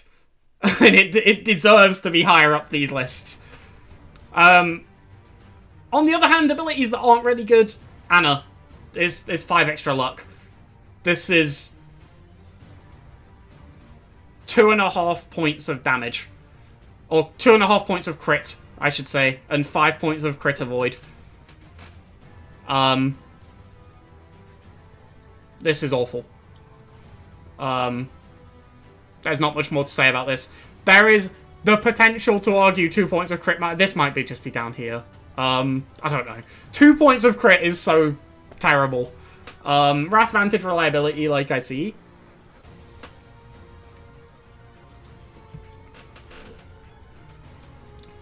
But I keep looking at Cyril's and I'm honestly tempted to move it up. But I'm not going to. It's a flat boost for no cost, better than D. Yeah, true. It is just 5 extra.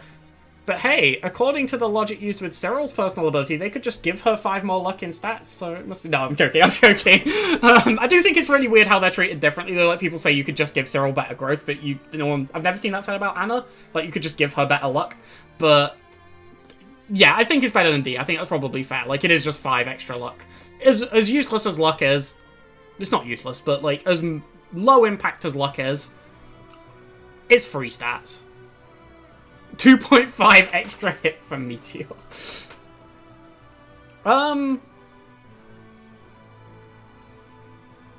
It's not even extra hit for Meteor, actually. Luck doesn't impact hits, I don't think. As far as I know. Pretty sure. It does? Okay. Does it? For magic... Oh, sorry, of course. I was thinking physical hit. Yeah, absolutely fair. Sorry. Brain left my head for a second there. So, yeah, you're right. It does impact magical hit. That's absolutely true. Does it factor into her certification gambling? I'm not sure. Once again, what does luck do? It's getting even more right now. Even I'm questioning it, but... Balthus is A tier, by the way. I disagree. Balthus is S tier. This is an incredibly good personal ability in the early game. It's like Dedoo's personal ability, but on crack. This is ludicrously good. It trivializes the entire first, like, 4 chapters. Or, I guess, like, chapters 2 through 4. Pretty much by itself. It still maintains relevance after this too, particularly on an enemy phase Balthus. Because you don't keep deactivating it through critting or through using combat arts. I think I'm going above Byleth, you know. It still holds use in the late game. The thing is, like, even with something like Fierce Iron Fist can deactivate this because of his crest, but you still get the bonus for that click of Fierce Iron Fist. Like, if you get hit, you still get that extra 18 damage, and then you take you get the heal, and then you lose that bonus. But you still get it for that one combat, which is still nice. Like, even though it does deactivate itself a lot in the late game, it still also plays an impact when it is active, which is nice. I mean, 18 extra damage on, like, a monster or a Hegemon Husk or something like that, like, it's cool. We take it. Still a free death blow in the late game, yes, that's a very good way to put it. It lets Balthus Seth entire chapters. True, it does. And it's not just, like... Balthus is almost unique in the early game for being able to do what he does. Like, very few units can just walk through, kill everything, and tank them all too. And he's not, like, invincible at that point in time. If you let him get swarmed, especially with Poison Strike, he can be vulnerable. Especially with him having to be at half HP. But it's still very, very good.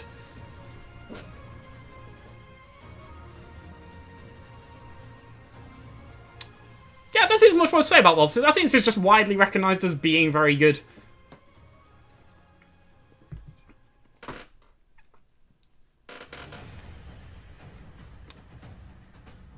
Love how it stacks with Defiant Strength easily too. True. It stacks with Defiant Strength, it stacks with Wrath Vantage. I really like it on enemy phase builds of Balthus. I think it's really, really, like, solid there because it doesn't deactivate itself. It's 18 extra damage when he crits. Lets him take out some things a little bit easier. It's hard to complain about, really.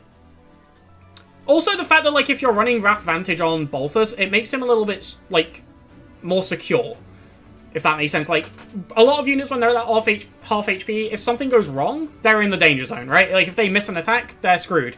The 6 extra protection helps alleviate Balthus's concerns there a little bit. Just a little bit. He's still in trouble if he gets hit, but he's more likely to be able to take a hit at half HP.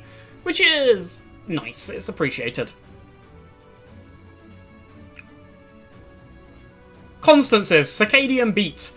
This is either pretty Blair or really good, depending on what map you're on.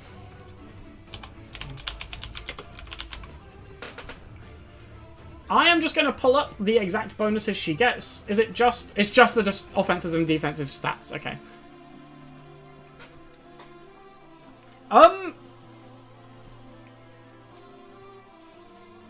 So here's the thing. At worst, this is free stats. The defense and resistance might be bad, but they're still helpful. They're still useful. Particularly if you want to, venture into some transmute gaming. Remember when your constants lived on Lauren's parallel because of it? I do. And that's the thing. Just because, the defense and resistance aren't always useful, there will be situations, few and far between though they may be, that they're okay. The strength is basically never good. It might let her maybe double something. I doubt it. The magic is great. If you get this on a dark map and you get to take advantage of the magic, it's great. It's also just unconditional free stats all the time, and the stats she gets... Okay, the defense and res aren't great, but they're not luck. They're still good. I think this is low A tier.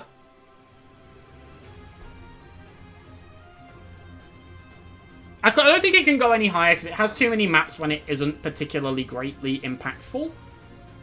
But it is good when it's good.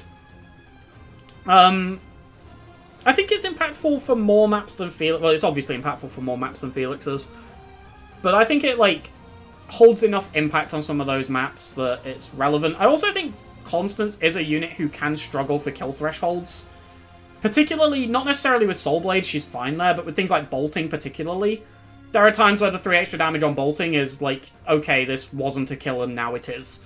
Which is quite useful. The final map of CF is a dark map, even though it's outside and there's fire everywhere. Holds on harder early game maps. That is true. Felix's does help on some maps which are potentially a bit trickier without it. I might go top of B tier. I think I'd still take it over Felix's, but it being uncontrollable is valid. And I think unlike a lot of these higher skills, it's not as impactful in the early game, which is when most of these abilities are very useful.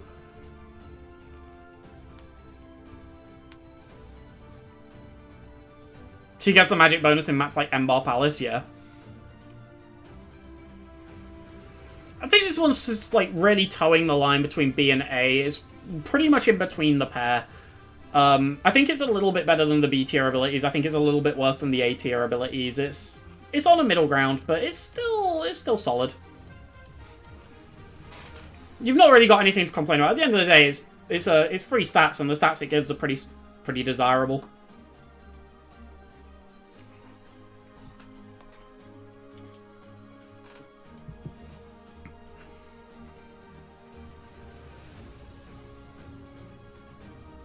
I also think, just in general, if we compare it to the things that give damage in the A tier, just fairly unequivocally, strength on relevant units is better than magic on relevant units. I would rather have 2 strength on Sylvain than 3 magic on Constance most of the time. Or 2 damage on Sylvain rather than 3 damage on Constance, I guess is a better way to put it. Yeah, I think I'm mostly leaning towards this being B tier. I think that's probably pretty fair. Pull up the paragraph that is Happy's personal ability.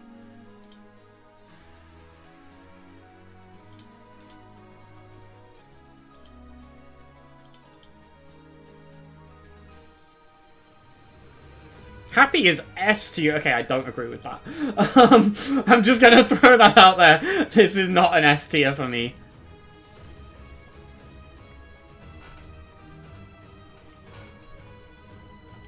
So, Happy's personal ability makes all attacks effective against monsters and makes it easier for monsters to target Happy.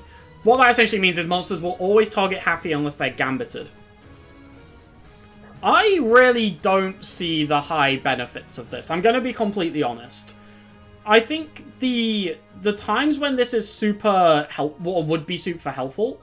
I think the times where this would be super helpful are the times before you necessarily have the tools to make use of it. Not strictly, but mostly. I'm thinking something like the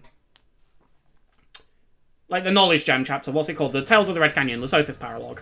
Where I don't think you have Impregnable Wall or the Saros Shield by then.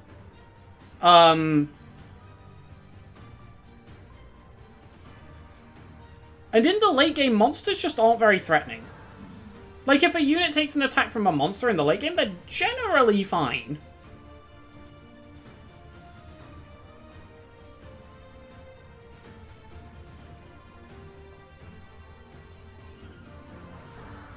Sothis Paralog... Yeah, but you won't have the Saros shield for the Sothis Paralog, and I don't think you... Verdant Wind can have Impregnable Wall by the Sothis chapter, can it? What is giving you Impregnable Wall by the Sothis? Is it just a chapter 8 thing?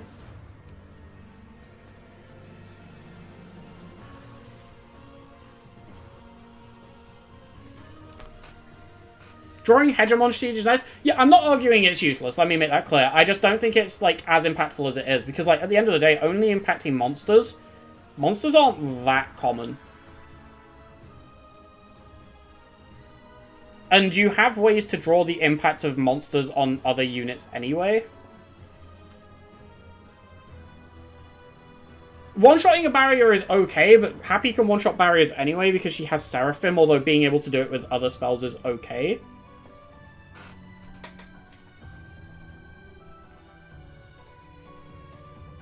I know Verdant Wind can have Impregnable Wall, but can it have it by Chapter 8? I know after Chapter 7 is when you get more battalions, but but I guess, like, some... I'm thinking Verdant Wind because that's what I've been playing lately. But, like... I guess what I'm asking is which houses get Impregnable Wall after Chapter 7? Like, on Chapter 8, I guess.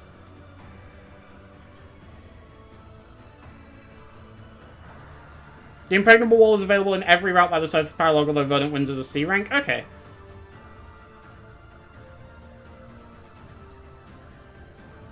Okay, so it's just the flying battalion. Okay. So it's just the ones in the shop? I guess that does make it a little better if you can have it by then. I still don't think it's super good, because I just still don't think monsters are that hard to take down anyway. Like, I think that's a really good description of it. Unless you cheese enemies, you don't really need to cheese.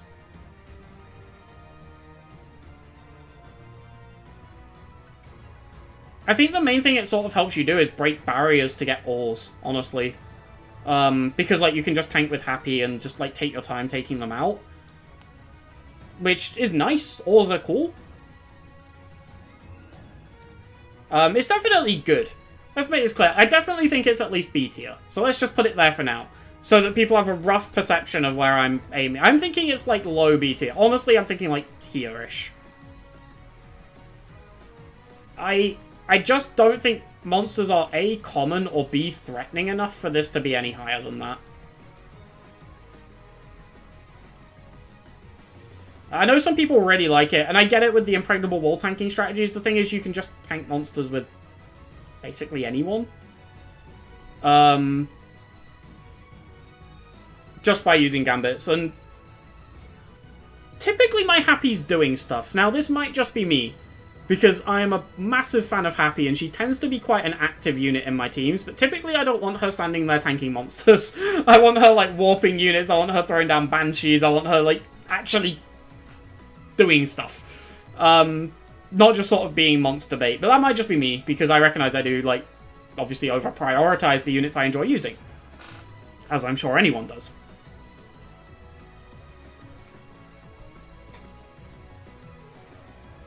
Yeah, you can do a lot around it. I do agree with that. You can plan a lot around it, and it can be, like... I fully see, like, how it can be useful. I just... I don't know. I don't think I've ever, like, gone to, like, been in a place where I've been like, oh, I can do this. But, like, I guess that's entirely personal and anecdotal, but... Yeah, I think, like, B is probably comfortable. I think it's probably got a couple more use cases than Seteth. I'm a bit iffy on whether it's above or below Shamir's. I might go below. I really like Shamir's in the early game. Going between Seteth and Shamir's, and I think that's fairly comfortable for it.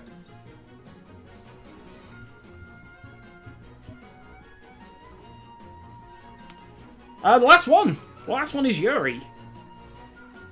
Oh my god, we've been going for nearly 2 hours. Christ alive. Yuri's personal ability gives him 3 damage when he's adjacent to his enemy and not adjacent to an ally? I think I need to check that. This game has too much stuff.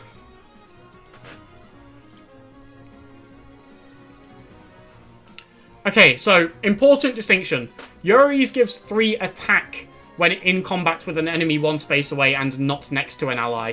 Attack, not might, according to this wiki, which is... I mean, that means it's questionably true, but, you know.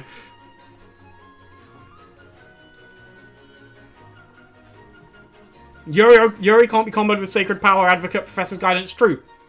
Can be comboed with Rally Strength, though. Oh, Yuritsa. Oh! I forgot about Yuritsa. Very good spot. I literally completely forgot about Yuritsa. Yeah, Yuri's personal ability is really solid early. That's probably the best thing about it. It gives him some solid 1-round thresholds early on, especially in conjunction, if you use him in blue lines, but in conjunction with anyone with Rally Strength. It's really comfortably good, especially Chapter 2. Gives him a lot of 1-round thresholds. It's kind of okay throughout the game. Like, the only problem it really has is Yuri's sort of... Yuri's best... I'm trying to think how to phrase this. Yuri's best endgame is Sniper, and it doesn't do anything in Sniper because Sniper uses ranged attacks and will not be adjacent to its enemies. That's its biggest problem. It can fall off quite hard. Other than that, really comfortably very solid. Free damage on a unit that can make really good use of free damage. Mini bow gaming, true! True, we can do some mini bow gaming. I think this is just a...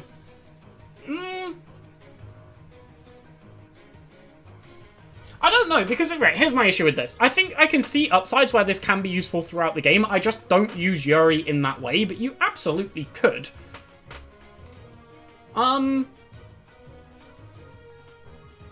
Because logically, this is solid. Its personal is a little... its conditional is a little bit clunky. But it's not the worst. It's probably a better conditional than having to end your turn with the wait command.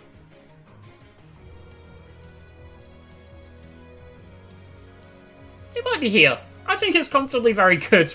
It's 3 extra damage. I don't think it's quite as useful as some of the other damage boosting abilities, even though it gives more. Lauren's giving flex damage and it being literally unconditional. Cyril's just gives him a bunch of stats.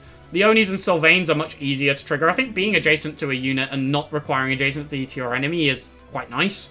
Hilda's is cracked. But it's sort of in this clump of damaging abilities for me that's just always useful. You're always glad to have it. I feel like people would be nicer to the wait command skills if they had a specific skill command to activate them. Aggressively mediocre. I'm going to fill you on a secret. They are. It's called the rally abilities. If rallies instead were called, like, if you wait next to an adjacent ally, they gain 4 strength. Like, next to a singular adjacent ally or something like that. People would be much colder on them.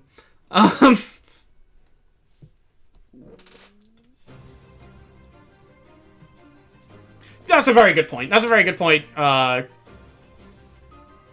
Compsognathus? Sorry if I got that wrong. I tried. Correct me if you want. I'll try and get it right in the future. But yeah, I agree with that. I think that's a very good point. Being adjacent to an enemy comes with its own problems. It absolutely does. I do agree with that. But it's solid with things like gauntlets. It's solid with things like brave weaponry. Even throughout the game, you can see solid use with it. You can also take advantage of it if you want to make him like an assassin, which he actually slots quite well into, like using stealth for the enemy phase. It's comfortably very good, I think. Quite worrying that I don't remember what Yuritsa's personal ability is since I broke him down not too long ago, but it's just left my brain. It's been a long day. I forgot Yuritsa was even in the game a couple of minutes ago, so... And by that I mean for the span of a couple of hours. Murderous Intent? Oh yeah, it's 20 hit when the unit initiates combat. Yeah, this is great.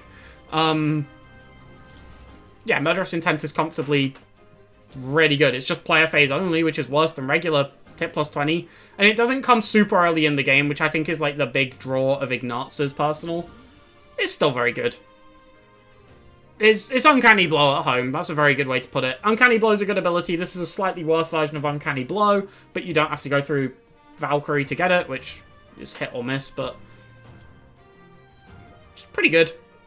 I wish it would be Higher if it was available earlier. I think it's going to go low S tier. The only reason why is it's struggling availability. It's just not around for long enough, really. But 20 hit when a user initiates combat is perfect. Actually, this might be too high. I'm looking at it in comparison to Ferdinand's, and I think it might be too high. Because it basically is like a slightly better version of Personals. Of Personals? Of Ferdinand's. It's a slightly better version of Ferdinand's.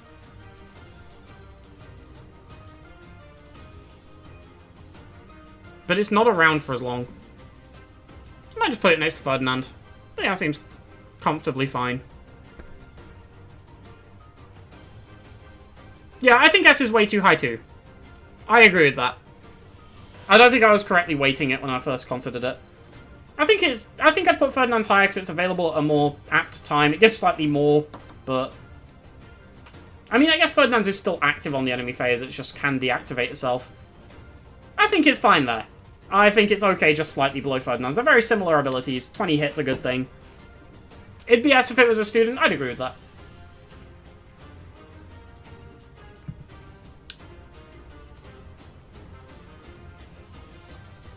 So that's the list.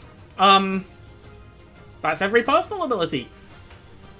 I'm relatively happy looking at this. I can't think of anything that I would, like, change too much. I know the one placement that's going to cause upset, but that's fine. I embraced that before I did this list, don't worry. I'm ready to tank the hits I get for the A tier Cyril, but I think it's true. I think it might even be higher than it is, but I think that's about as, like, far as I can... That's as high as I think I can definitely take it. I think it could potentially be higher. Is Claude still S tier? I think it is. Pass is really nice. Pass not taking up an ability slot is really nice. I think it can hang there.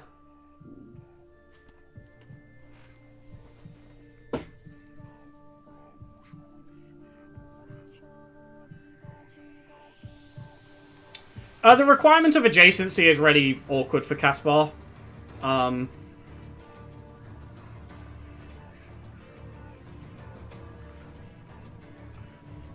Plus 10 is still nice, but, like, yeah, the requirements of adjacency. It also doesn't affect gambits.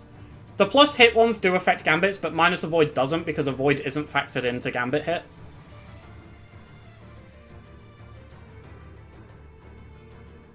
Oh yeah, Eurytus does also have to be adjacent, but...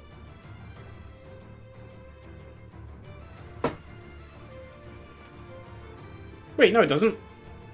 Does Eurytus have to be adjacent? I'm pretty sure it's just plus 20 hit when the unit initiates combat, right?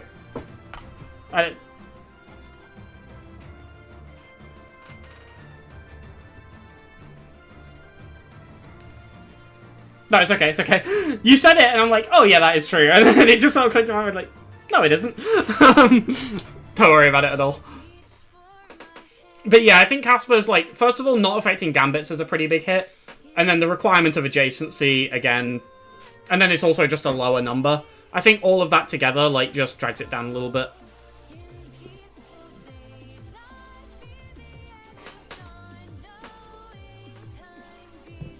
But yeah, overall, I'm pretty happy with this list, so I guess we can wrap this up here. It's been like 2 hours, Jesus Christ.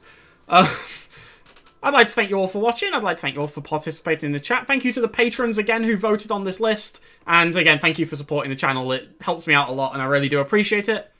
So, with all that said and done, I'll catch you all next time. If you're watching this later, let me know what you think in the comments, and I'll see you all soon. Bye!